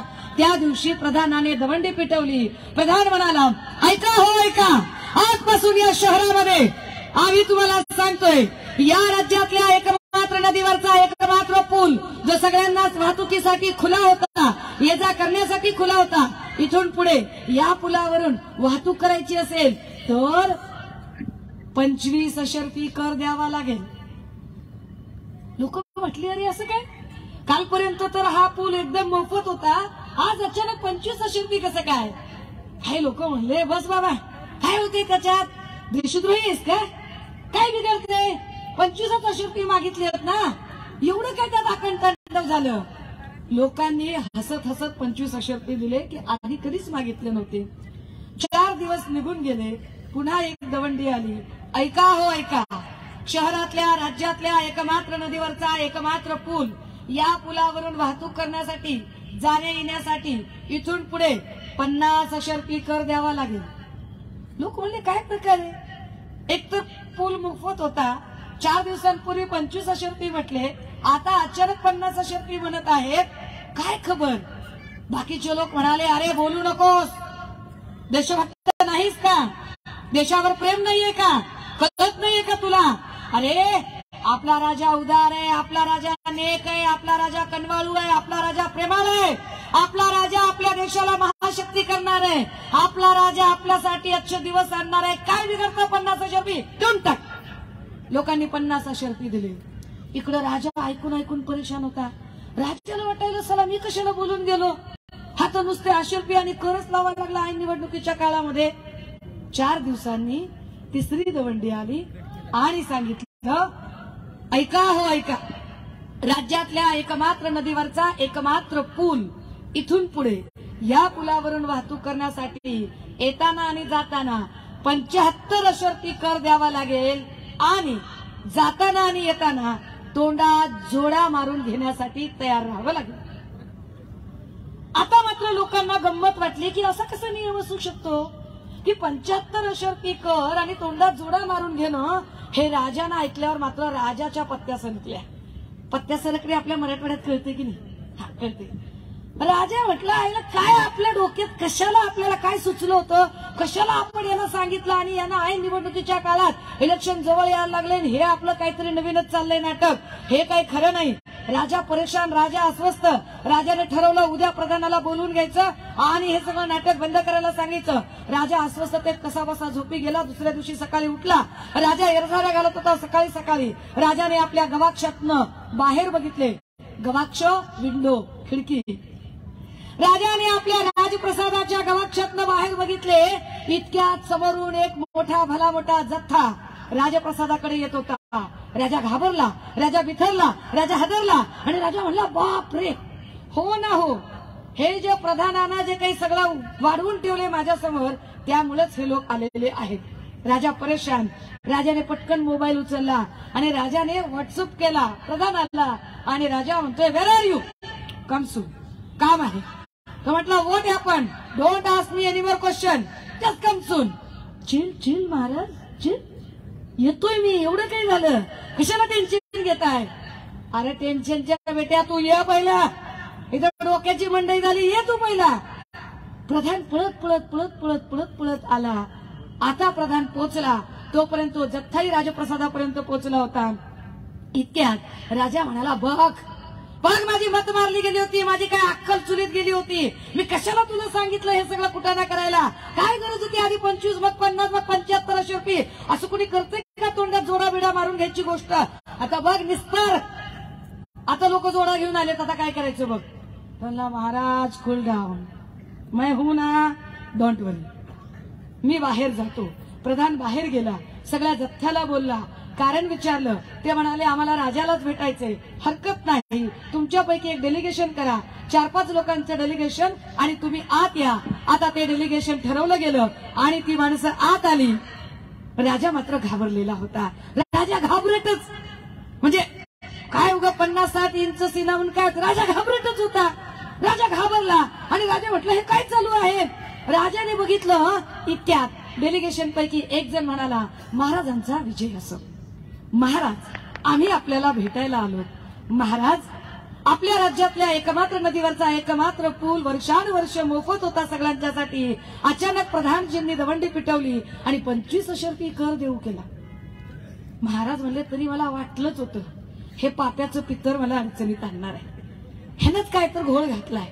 महाराज परेशान. इतक्यात दुसरा बोलायला लागला महाराजांचा विजय असो. महाराज आपण उदार आहात, कनवाळू आहात, आपलं फोरकास्ट विजन आम्हाला माहिती आहे. 25% कर द्यायला आमची काही हरकत नाही, आम्ही महाराज तो कर द्यायला तयार आहोत. पण इतक्यात तिसरा बोलला पण काय, दुसरा म्हणाला पण महाराज 4च दिवसात प्रधानजींनी 50% कर केला. महाराजांचा चेहरा पुन्हा पांढरा फटक. इतक्यात तिसरा म्हणतोय महाराजांचा विजय असो, महाराज 50% द्यायला काहीच हरकत नाही. आजपर्यंत आम्हाला गेल्या 60-70 वर्षात कधी काही मागितलं नव्हतं, आता मागितलं तर काय बिघडाले महाराज. एवढं सगळं फुकटात घेतलं होतं महाराज, एवढ्या 24 लशी फुकटात घेतल्या होत्या, नाही त्या योजना फुकटात घेतल्या, सगळं सरकारी होतं महाराज. आता एवढ्या खासगीकरणात मागितले 50% काय बिघडलं, देतो की महाराज. इतक्यात तिसरा बोलायला लागला पण महाराज या वेळेला प्रधानजींनी म्हटलंय की राज्यातल्या एकमात्र नदीवरच्या एकमात्र पुलावरून जाताना आणि येताना 75% कर. आणि इतक्यात पुढचा म्हणाला महाराज आम्ही 75% पण द्यायला तयार आहोत, आम्ही देशभक्त आहोत, आम्ही देशासाठी काही करू शकतो, आम्ही खरे भक्त आहोत महाराज, हरकत नाही, आम्ही 75% द्यायला तयार आहोत. महाराजांना वाटलं आता काय मग अडचण. इतक्यात पुढचा म्हणाला पण महाराज, पण प्रधानजी म्हणाले की जाताना आणि येताना तोंडात जोडा मारून घ्यायचा आहे. आता मात्र महाराजांचा बीपी कमी जास्त व्हायला लागला. इतक्यात डेलिगेशनचा जो म्होरक्या होता तो म्हणाला महाराज आपण उदार आहात, आपण कनवाळू आहात, आपण प्रत्येक गोष्ट लॉजिकने पटवून सांगता. महाराज आपण घंटी वाजवायला सांगता, थाळी वाजवायला सांगता, दिवे लावायला सांगता, काही ना काही लॉजिक असतं महाराज. आपण तोंडात जोडा मारून घ्यायला लावलाय त्याच्याबद्दल सुद्धा लॉजिक असेलच महाराज आमची तोंडात जोडा मारून घ्यायला सुद्धा काहीच ना नाही. आता मात्र महाराज परेशान. अरे मग आलात कशाला. तर डेलिगेशनवाला प्रमुख म्हणाला महाराज एवढीच विनंती करायची होती की जाताना आणि येताना जोडा मारणारा आणि कर वसूल करणारा एकच माणूस तिथं आहे, त्यामुळे ट्रॅफिकचा मोठा घोळ होतोय.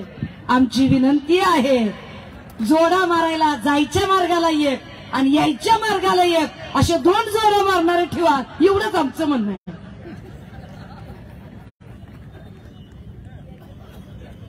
प्रधानजीने राजाकडे बघितले. राजा नुसताच असं भांबावल्यासारखा बघायला लागला आणि प्रधानजी म्हणाला महाराज कसं वाटलं. नमो नमो नमो नमो नमो नमो. काय वाटतंय महाराज तुम्हाला.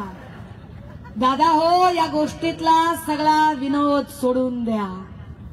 अशीच सहनशीलता तुमची वाढवली, अशीच सहनशक्ती तुमची वाढवली. आधी तुम्हाला गाजर दाखवलं आणि सांगितलं अच्छे दिन आने वाले हैं, हमारी जिकल आने वाले हैं. मग तुम्ही खुश झालात, तुम्हाला म्हटलं अच्छे दिन येणार आहेत. मग त्यांनी दुसरं नाटक काढलं. ते म्हणाले आज रात 12 बजे से, दिवसा काही होतच नाही यांचं, रात्रीच्याच 12ला म्हणते. तुम्ही बघा किती घोषणा केल्या. नोटबंदीची घोषणा रात्रीच्या 12ला, टॅक्सची घोषणा रात्रीच्या 12ला, अचानक लॉकडाऊनची घोषणा रात्रीच्या 12ला. दिवसा बोलणं दादा. आपण कोण आहे चांगलीचे लेकरं, आपण असं कसं करावं.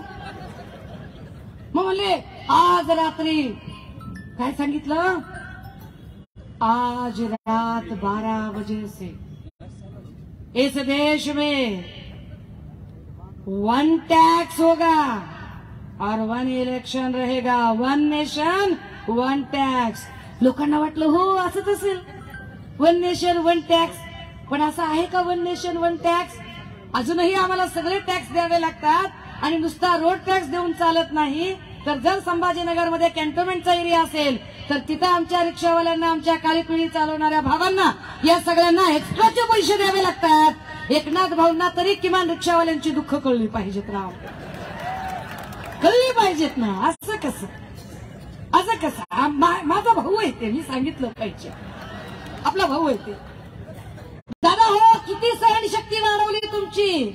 मग त्यांनी तिसऱ्यांदा तुम्हाला सांगितलं भाई और बहनों, मित्रों, मैं आपको विश्वास दिलाता हूं ये क्या हो रहा है इस राष्ट्र में. रुपया गिरता जा रहा है। जिस देश का रुपया गिरता है उस देश की प्रतिष्ठा भी गिरती है। 62 रुपीज, 65 रुपया बराबर $1। अध्यक्ष महोदय, हे बरोबर नाही आहे, हे बरोबर नाही अध्यक्ष महोदय, काय चाललंय हे? किती साली सांगितलं होतं त्यांनी? 1914ला, 2014ला सांगितलं त्यांनी की 62 रुपये बरोबर $1 म्हणजे प्रतिष्ठा पडणे आहे। आता 83 रुपये बरोबर $1। आदरणीय मोदीजी, प्रतिष्ठा खड्ड्यात घातली का वर आणली तुम्ही? पण लोकांना काहीच वाटलं नाही। लोकांची सहनशक्ती बघा, नाद किती लोकांना। तुम्ही लय नादिक रे, लय नादिक तुम्ही। असला नाद आहे ना तुमचा नादच पुरा केला त्यांनी। काय केलं? परत एकदा सांगितलं, भाई और बहनों, ना खाऊंगा ना खाने दूंगा। 70 साल से जो लोग खाए जा रहे हैं और डकार नहीं दे रहे, मैं उनको बताना चाहता हूं कि मैं ना खाऊंगा ना खाने दूंगा। बस नीरव मोदी और मल्ल्या के हाथों पार्सल करके भिजवा दूंगा और कुछ नहीं करूंगा। नोटबंदी झाली। भाई और बहनों, काला धन वापस लाना है और आपका सहकार्य चाहिए। मुझे आपसे सहयोग की उम्मीद है। इस राष्ट्र को अगर सही मायने में महासत्ता बनाना है तो नोटबंदी करनी पड़ेगी, काला धन लाना पडेगा। दादा हो, माय बापाच्या इमानदारीनं आपापल्या अंतकरणावर हात ठेवून विचार करा। ज्या काळात नोटबंदी झाली होती त्या काळामध्ये एटीएमच्या बाहेर ज्या रांगा लागल्या होत्या, ज्या 1500 रुपयाच्या साठीच्या होत्या, या रांगेमध्ये कोणत्या साखर कारखान्याचा मालक उभा होता? या रांगेमध्ये कोणता आमदार, खासदार, मंत्री उभा होता? या रांगेमध्ये कोणता उद्योगपती उभा होता? कोण उभं होतं? तुमच्या माझ्यासारखे गोरगरीब माणसं, ज्यांचं हातावर पोट आहे। मग मोदीजींनी येड्यात कुणाला काढलं? काय पद्धतीनं नाटक? त्या सिलेंडरवर बसणाऱ्या बाई, बहुत हो चुकी महंगाई की मार, अब नहीं, बहुत हो चुकी महंगाई की मार। मोदी जी, अब से नहीं सहेंगे आपकी इमोशनल अत्याचार। अब की बार सिर्फ और सिर्फ ठाकरे सरकार।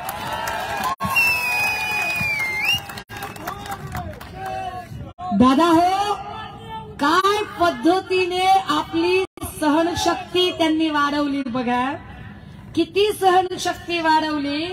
आणि आपण कसे भक्त झालो। 40 पैशांच्या हिशोबाने मेसेज पेरणारे लावारीस हजारो लाखो पेड ट्रोलर्स मेसेज पसरवायला लागले आणि द्वेषमूलक हेट पॉलिटिक्स करायला लागले। आणि या हेट पॉलिटिक्स मध्ये व्हॉट्सअप युनिव्हर्सिटीतनं तयार झालेले अर्धे कच्चे, ना कच्चे ना पक्के आरद गाबुळे, असे आरद गाबुळे आपल्याला शांतपण सांगायला लागले। आणि त्यांनी सांगायचं, ते इतिहास सांगणार, ते भूगोल सांगणार, आणि त्यांचे इतिहास भूगोल सांगण्यावर आपण ऐकायचं। एकानं पण डोकं नाही वापरलं याच्यामध्ये। अरे छत्रपती शिवाजी महाराजांच्या बद्दल यांनीच वेगवेगळे प्रचार सुरू केले। आरएसएसच्या शाखेवरून काय शिकवलं गेलं? आरएसएसच्या शाखेवर सांगितलं की छत्रपती शिवाजी महाराज अत्यंत पराक्रमी राजा होता। बरोबर, छत्रपती शिवाजी महाराजांनी अगदी शत्रूची जरी सून असेल तर शत्रूच्या सुनेला सुद्धा काकणचोळी करून बहीण म्हणून पाठराखण केली। बरोबर, पण त्याच्या पुढे काय सांगितलं? त्याच्या पुढचा इतिहास फार चुकीचा सांगितला। त्याच्या पुढे आरएसएसच्या शाखेवरती सांगितलं की छत्रपती शिवाजी महाराजांनी त्या माऊलीकडे बघून म्हटलं म्हणे, अशाच असत्या आमच्या माता सुंदर रूपवती, आम्ही ही बघ सुंदर असतो बदले छत्रपती। अरे वा, छत्रपती असे म्हणले असतील। आणि आमची आरएसएसच्या शाखेवर जाणारी पोरं प्रश्नच विचारला नाही पोरांनी की आओ काळ्या टोपीवाले गुरुजी, एवढं कसं कपट तुमच्या पोटात आहे? छत्रपती छत्रपती शिवाजी महाराजांच्या आई मासाहेब मा जिजाऊ काही कमी सुंदर होत्या का म्हणतील असे शिवाजी महाराज? सगळ्यात महत्वाचा मुद्दा, जिजाऊ सुंदर होत्या की नव्हत्या बाजूला सोडा, या जगात असं कुठलं लेकरू असेल की ज्या लेकराला आपली आई सोडून दुसरी बाई सुंदर वाटेल? या जगातल्या कुठल्याही लेकराला आपली आईच जगातली सगळ्यात सुंदर आई वाटेल.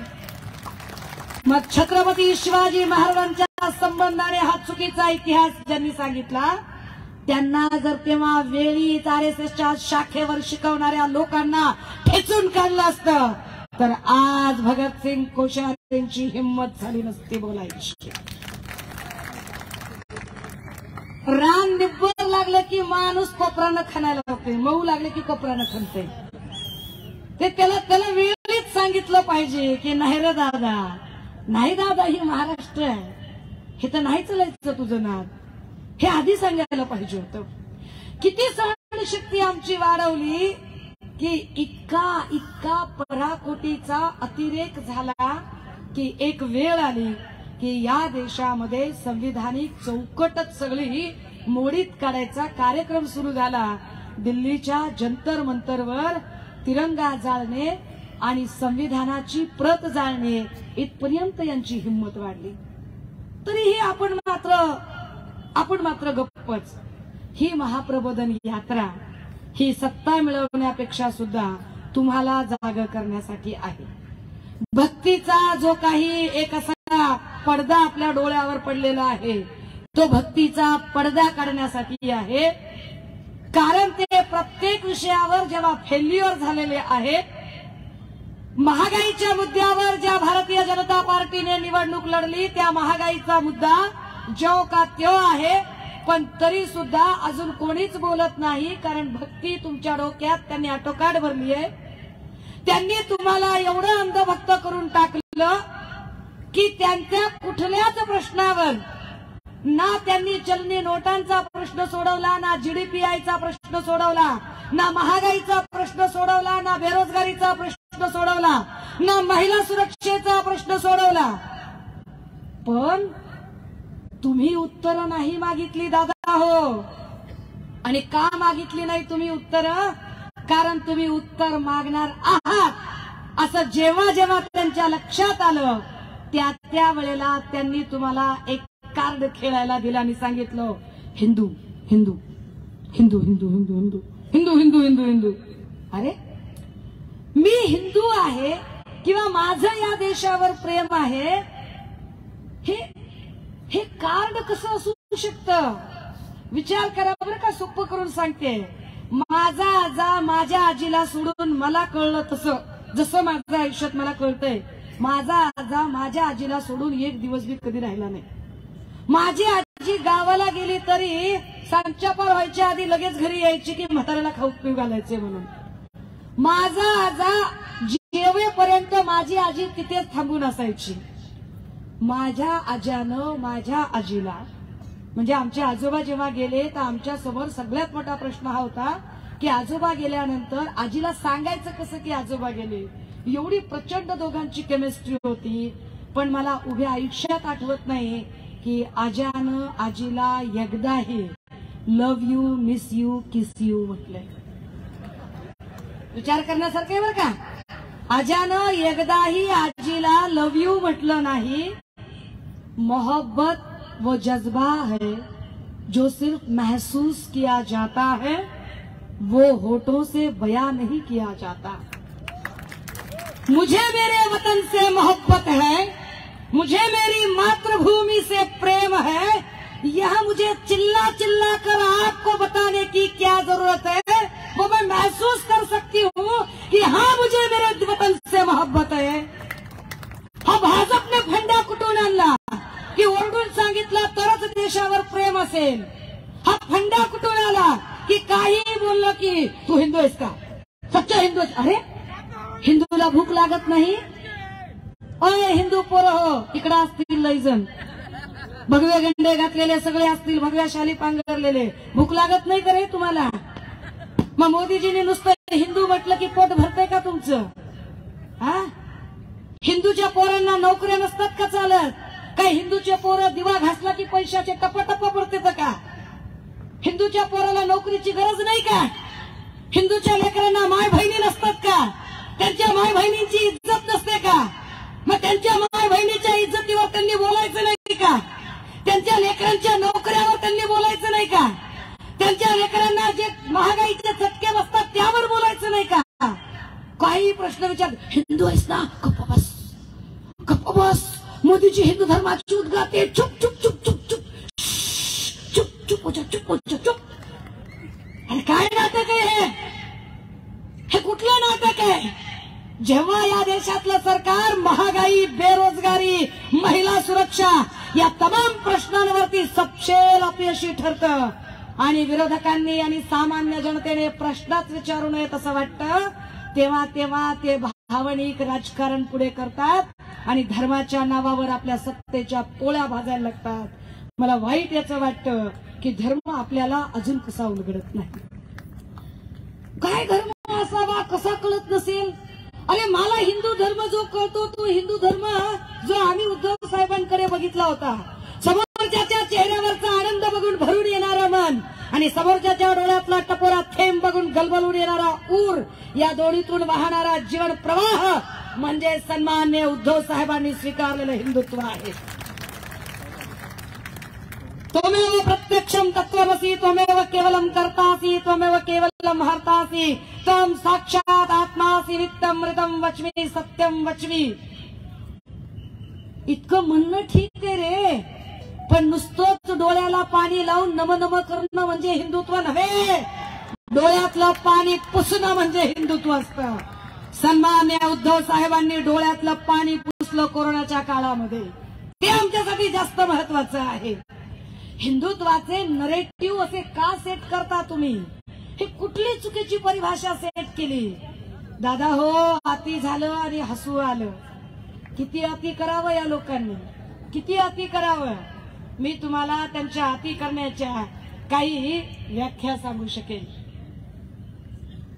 भगतसिंग कोश्यारीजींनी आज म्हटलं तसे ते आधीपासून म्हणत आहेत, मुळात महामहिम राज्यपाल पदावरच्या व्यक्तीने निरपेक्ष असलं पाहिजे, परंतु कोश्यारीजींचा आजवरचा वावर राज्यपाल कमी आणि भाजपचा पूर्ण वेळचा कार्यकर्ता जास्त असाच राहिलेला आहे. राज्यपाल कोश्यारींनी कधी आमच्या स्त्री शिक्षणाची आधारशिला ठेवणाऱ्या क्रांतिवाद ज्योतिबा फुले, मा सावित्री यांच्याबद्दल वाईट वक्तव्य केली, कधी छत्रपती शिवाजी महाराजांबद्दल वक्तव्य केली, कधी मराठी माणसांना आळशी आणि कामचोर म्हटलं. वाईट याचं वाटतंय की हे सगळं चालू असताना मराठीचा मुद्दा घेऊन लढणारा आमचा चुलत भाऊ आळीमिळी चुपछिळी करून बसला, काहीच बोलला नाही.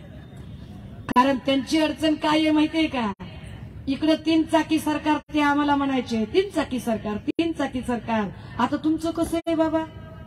एक भाजप, दुसरा शिंदे गट, तिसरे आमचे बच्चू भाऊ, तुमचे झाले 3 चाक.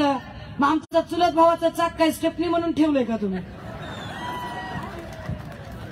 स्टेपनी काय फक्त भोंग्यासाठी आणि पाहिजे त्याच मुद्द्यासाठी चालवणार काय? हा, मियां मुंह में जबान हम भी रखते हैं, इतना तो ध्यान रखो. काय पद्धतीचं घाणेरडं राजकारण की महाराष्ट्रावर एवढी चिखलफेक होत असताना महाराष्ट्राच्या अस्मितेसाठी आम्ही गेलोय म्हणणारा एकानेही प्रश्न विचारला नाही आणि राज्यपाल कोश्यारीच्या विरोधात कुणी बोललं नाही. देवेंद्रजींना तर उकळ्याच फुटतात सारख्या, कारण देवेंद्रजी आणि भाजपाचं धोरणच मुळात महाराष्ट्रद्रोही धोरण आहे. महाराष्ट्राशी द्रोह करायचं या लोकांनी ठरवलं आहे आणि म्हणून महाराष्ट्राची बदनामी करण्यासाठी कंबोज असतील, सोमय्या असतील, राणा असतील, कंगना राणावत असतील, या सगळ्या अमराठी लोकांना अगदी ठरवून इथे प्लांट केलं गेलं की त्यांनी महाराष्ट्राची बदनामी करावी. किती अति करावं, किती अति करावं? काय म्हणाले कोश्यारी साहेब? म्हणाले की गडकरी साहेब आमचे आदर्श आहेत या काळातले. दानवे दादांनी जो मुद्दा अर्ध्यापर्यंत आणला तो आता जरा पूर्ण करून, आता पत्रकारांनी प्रश्न विचारावेत त्यांना. जर गडकरी साहेब इतके आदर्श वाटत असतील भारतीय जनता पार्टीला, तर मोदींच्या काळात गडकरी साहेबांना अडगळीत टाकायचा प्रयत्न का झाला? आणि गडकरी साहेबांना अडगळीत टाकताना कोश्यारीजी तुमची बुद्धी कुठं गेली होती? का प्रश्न विचारले नाही त्याच्यावर? सावरकरांवर तुम्ही आम्हाला कोंडीत पकडायला बघता? अरे त्यावर तर राऊत साहेबांनी सांगितलं की सावरकरांचा मुद्दा घेऊन बोलणाऱ्यांनी आधी सावरकरांना भारतरत्न का दिला नाही ते बोलावं. पण मला अजून जरा पुढे जाऊन सांगायचंय की एवढा सावरकरांवर जर प्रेम असेल मोदी साहेबांचं, तर परदेशी पाहुणे जेव्हा कधी भारतात येतात, मोदीजी तुम्ही एकदा तरी त्यांना घेऊन भगूरला गेलात का?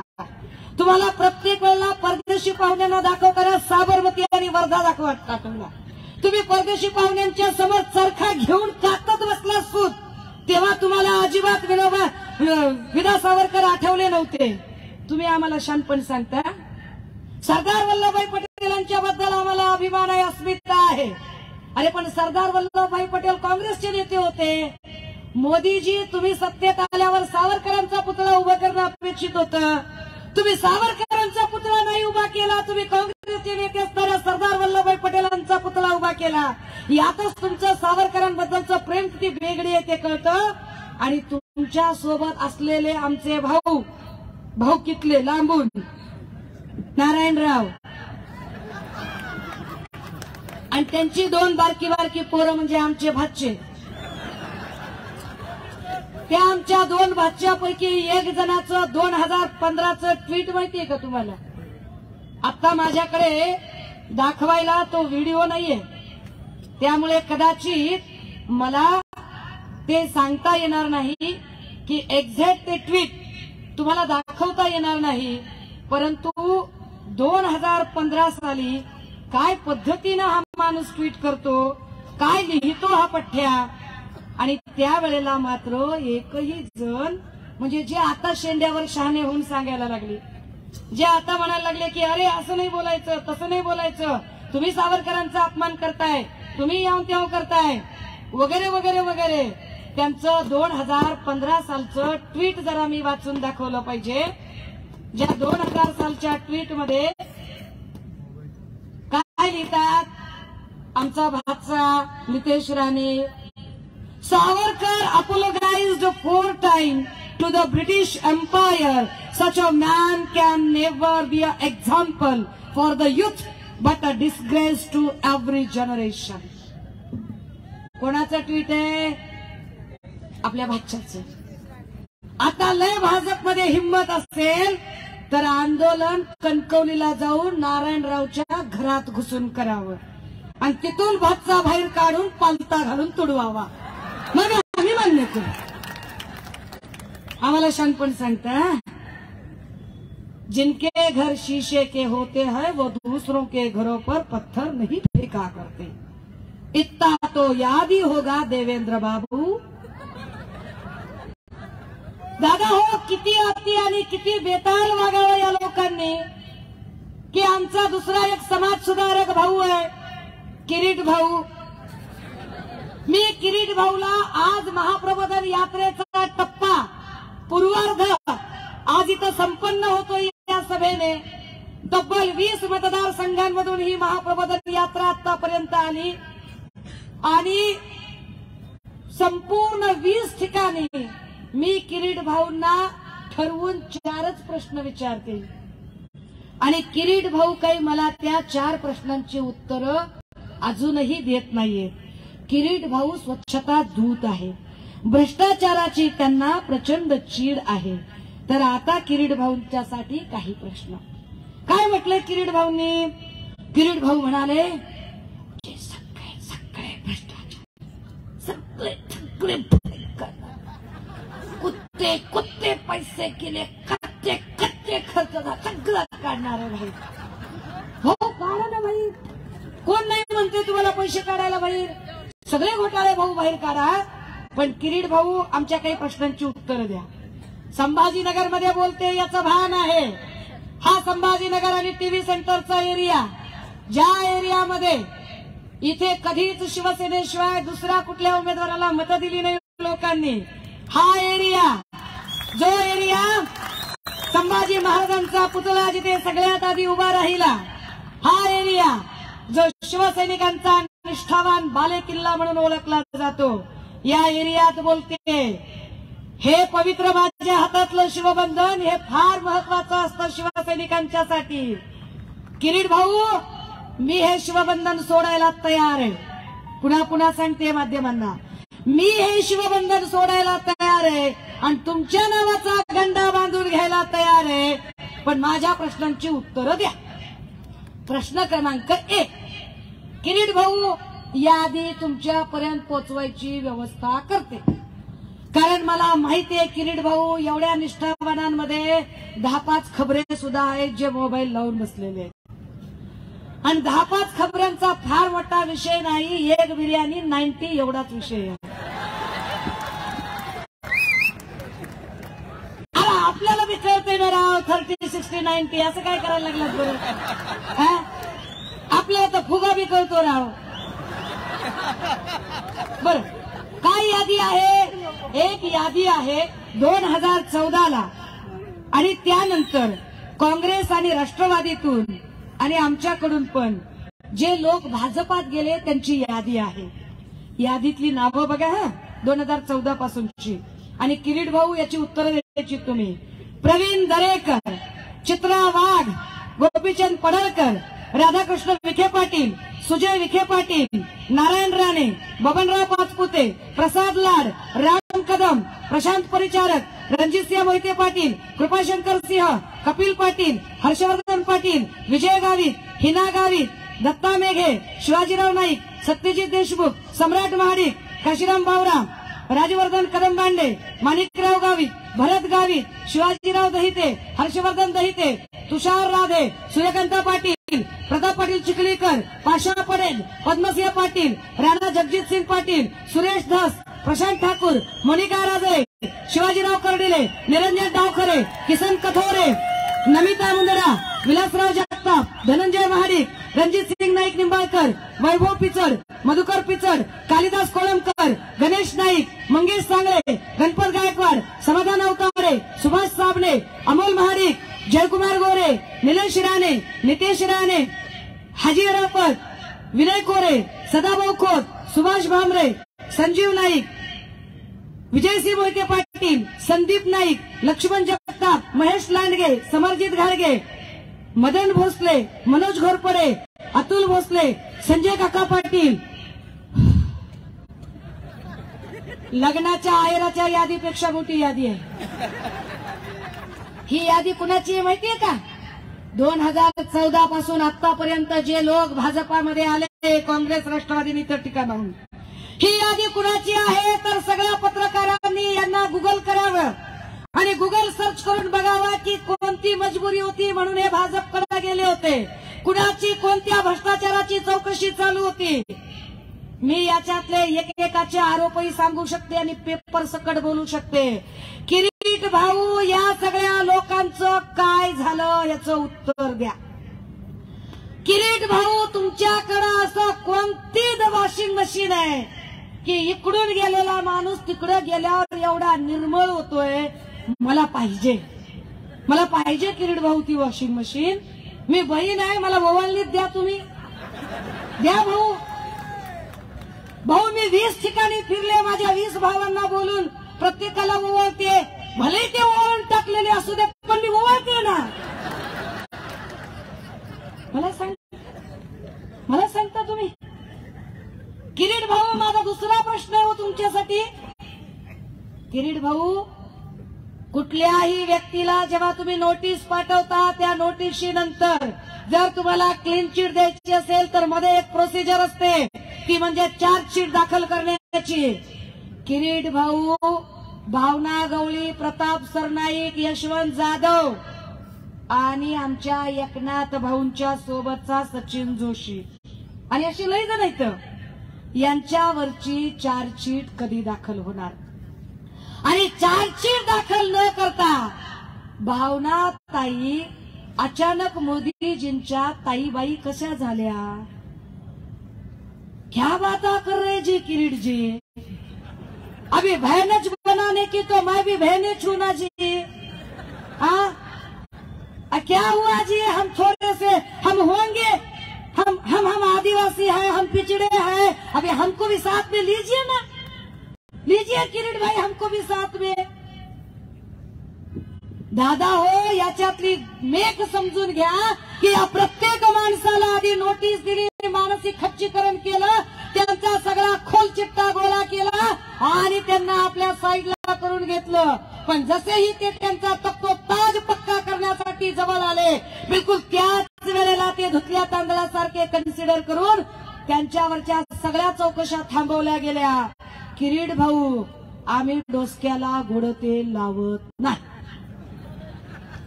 किरीट भाऊ, तुम्हाला जर वाटत असेल की नाही लोकांना कळत नाही, ही महाप्रबोधन यात्रा याचसाठी काढलेली आहे की लोकांना एक एक गोष्ट समजली पाहिजे की काय पद्धतीचं गलिच्छ राजकारण भारतीय जनता पार्टीकडून होत आहे।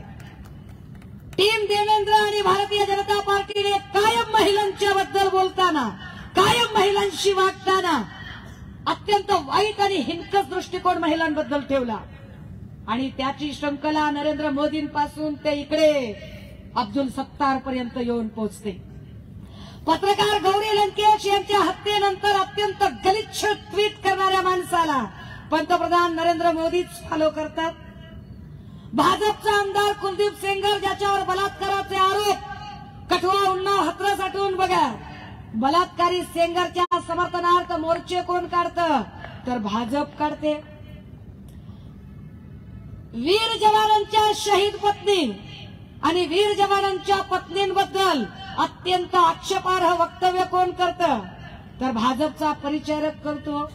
यांची लायकी बघा, भाजपने बनवलेला प्रवक्ता राम कदम काय सांगतोय, दहीहंडीत पब्लिक प्लेस मध्ये सांगतोय, आय पोरहो कोणती पोरगी आवडते ते सांगा, नुसतं सांगायचं, उचलून तुमच्या पुढे आणून ठेवतो।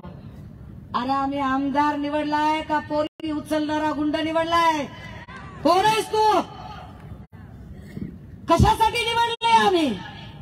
भारतीय जनता पार्टीचा सोलापूरचा जिल्हाध्यक्ष त्याच्या समवेत हॉटेलमध्ये एक माय माऊली त्याच्या सोबत व्हिडिओ तयार करते, स्वतःचं स्टेटस ओपन अप करते आणि सांगते की या माणसापासून धोका आहे। तेव्हा भाजपच्या सो कॉल्ड बायका आणि भाजप नेते अजिबात बोलायला तयार होत नाही। राहुल शेवाळ्यांच्या संबंधाने एक माऊली आमच्या मनीषाताईंना 10 वेळा सांगायला बघते की ताई जीवाला धोका आहे, आम्हाला बघा, न्याय द्या आम्हाला। त्याच्यावर भाजपच्या बायका नरेंद्र मोदीजी आणि देवेंद्रजी चकार शब्द बोलत नाही। संभाजी भिडे माध्यम प्रतिनिधीशी बोलताना टिकलीवरून बोलतो, टिकली लावली नाही तर होय, एवढी भारतीय संस्कृतीची चाड आहे तुम्हाला? संभाजी भिडे, तुम्हाला जर एवढी भारतीय संस्कृतीची चाड असेल ना, तर जेव्हा अमृता वहिनी म्हणाल्या की मंगळसूत्र घातल्यावर मला गळा दाबल्यासारखं वाटतं, तेव्हा तुम्हाला अमृता वहिनींना बोलायला काय झालं होतं का? अमृता वहिनींना बोलायची हिंमत नाहीये तुमच्यामध्ये? तुम्ही आम्हाला शांतपणे सांगायचं काय? महिलांची सुरक्षा आणि महिलांचा सन्मान, तो आमचा तिकडचा भाऊ पाणीवाला बाबा कतलिया कैसा बदल लेते है पुण्य की आड़ में। अरे वा, त्यानं सांगायचं काय वाईट पद्धतीची वक्तव्य करतात आणि या सगळ्याच्या सगळ्या लोकांना भारतीय जनता पार्टी स्पेअर करते। संजय राठोडच्या बद्दल विचारल्यावर पत्रकारांवरच डाफरून बोललं जातं। पत्रकार आमचे भाऊ कसे ऐकून घेतात मला तेच कळत नाही। पत्रकार भावांनी एकदा हिसका दाखवला पाहिजे राव। लोकशाहीचा चौथा खांब असणाऱ्या तुमच्यावर कसं कुणी डाफरून बोलू शकतं? एवढी हिंमत, एवढी मस्ती, एवढा माज कुठून येतो या लोकांना? तरी ते काहीच लिहित नाहीत राव। आम्ही काही नाही बोललो तरी, गरीबासारखं वागलं तरी कसं व्हायचं बाबा? काय बोलायचं आम्ही? आता या सगळ्या बायका, राठोडचं प्रकरण माझ्यासाठी बंद झालेलं आहे, मी आता ते क्लोज केलेलं आहे। का क्लोज केलं? का क्लोज केलं प्रकरण? म्हणजे तुमच्याकडे माणूस आला की प्रकरण क्लोज होतं आणि तुमच्या आपल्याकडून माणूस गेला की प्रकरण ओपन होतं आणि जर प्रकरण क्लोज केले आणि त्याला क्लीन चिट दिली असं तुमचं म्हणणं असेल, महाविकास आघाडीच्या काळात आम्ही संजय राठोडचा राजीनामा घेतला आणि त्या संजय राठोडला मंत्रिपदावर याच भारतीय जनता पार्टीने बसवलं आणि ती भारतीय जनता पार्टी आणि त्यांच्या सो कॉल्ड चित्रविचित्र बायका सांगतात की आमच्यासाठी आता प्रकरण संपलंय. बाई, असं संपत नसतंय संपत असं काही. जर तुम्हाला वाटतंय प्रकरण संपलंय तर दुसरं प्रकरण आम्ही सुरू करतो.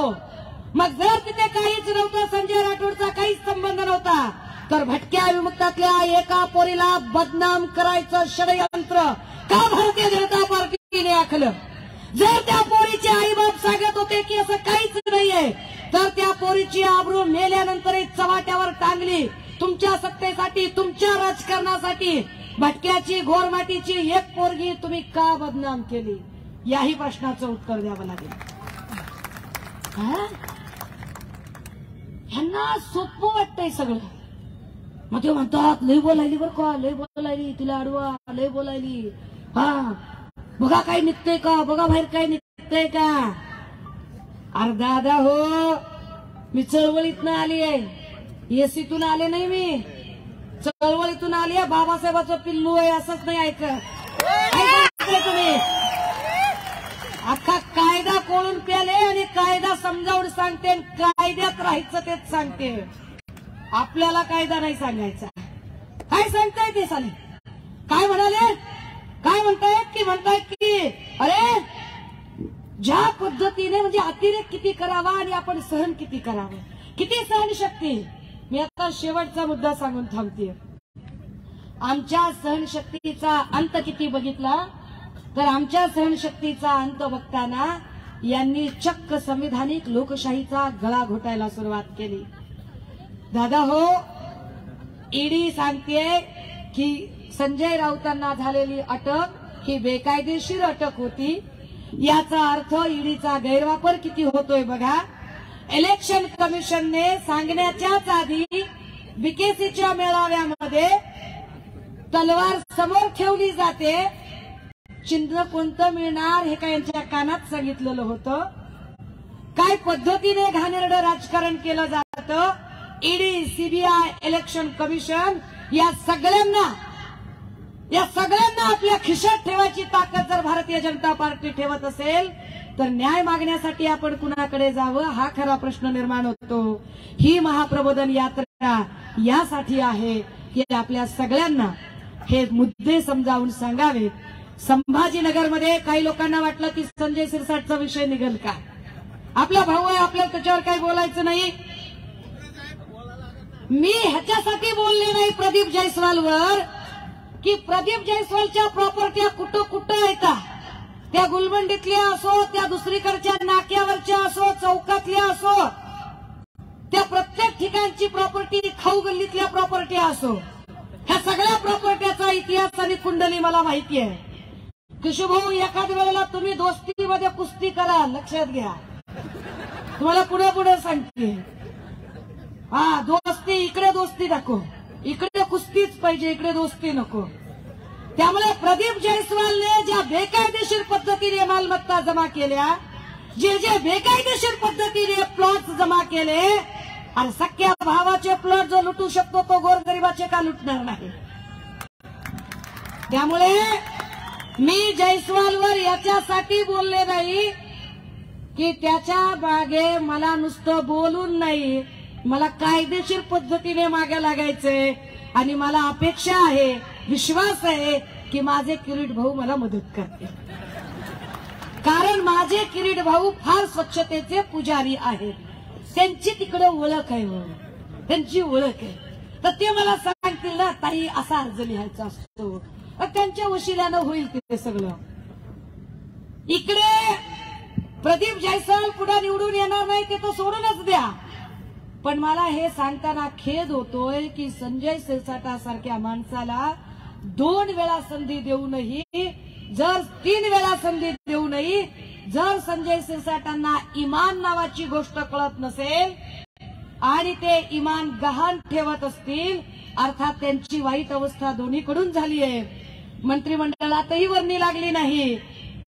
गुवाहाटीतलं पहिली अगरबत्ती लावणारे सिरसाटच होते, पण एवढी निष्ठा दाखवून सुद्धा ना मंत्रिमंडळात वर्णी लागली ना शिंदे गटाचं जे काही स्ट्रक्चरल फ्रंटल होतं त्या फ्रंटल मध्येही पदाधिकारी पदावर कुठेच वर्णी लागली नाही.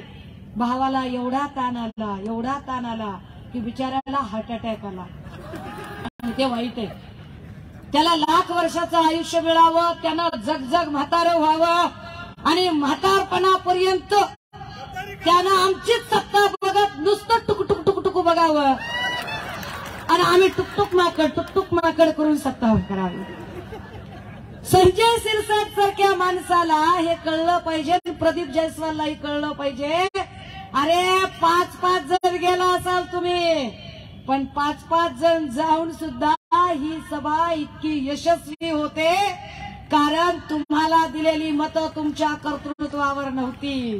तुम्हाला मिळालेली मतं ही वंदनीय बाळासाहेबांनी जे रक्ताचं पाणी करून, हराची कार्य करून, जीवाचं रान करून जी ही शिवसेना जगवली, वाढवली, त्या शिवसेनेचं बीज लावलं, रोप केलं आणि त्या शिवसेनेसाठी 2012 नंतर सन्माननीय उद्धव साहेबांनी त्याचा वटवृक्ष केला.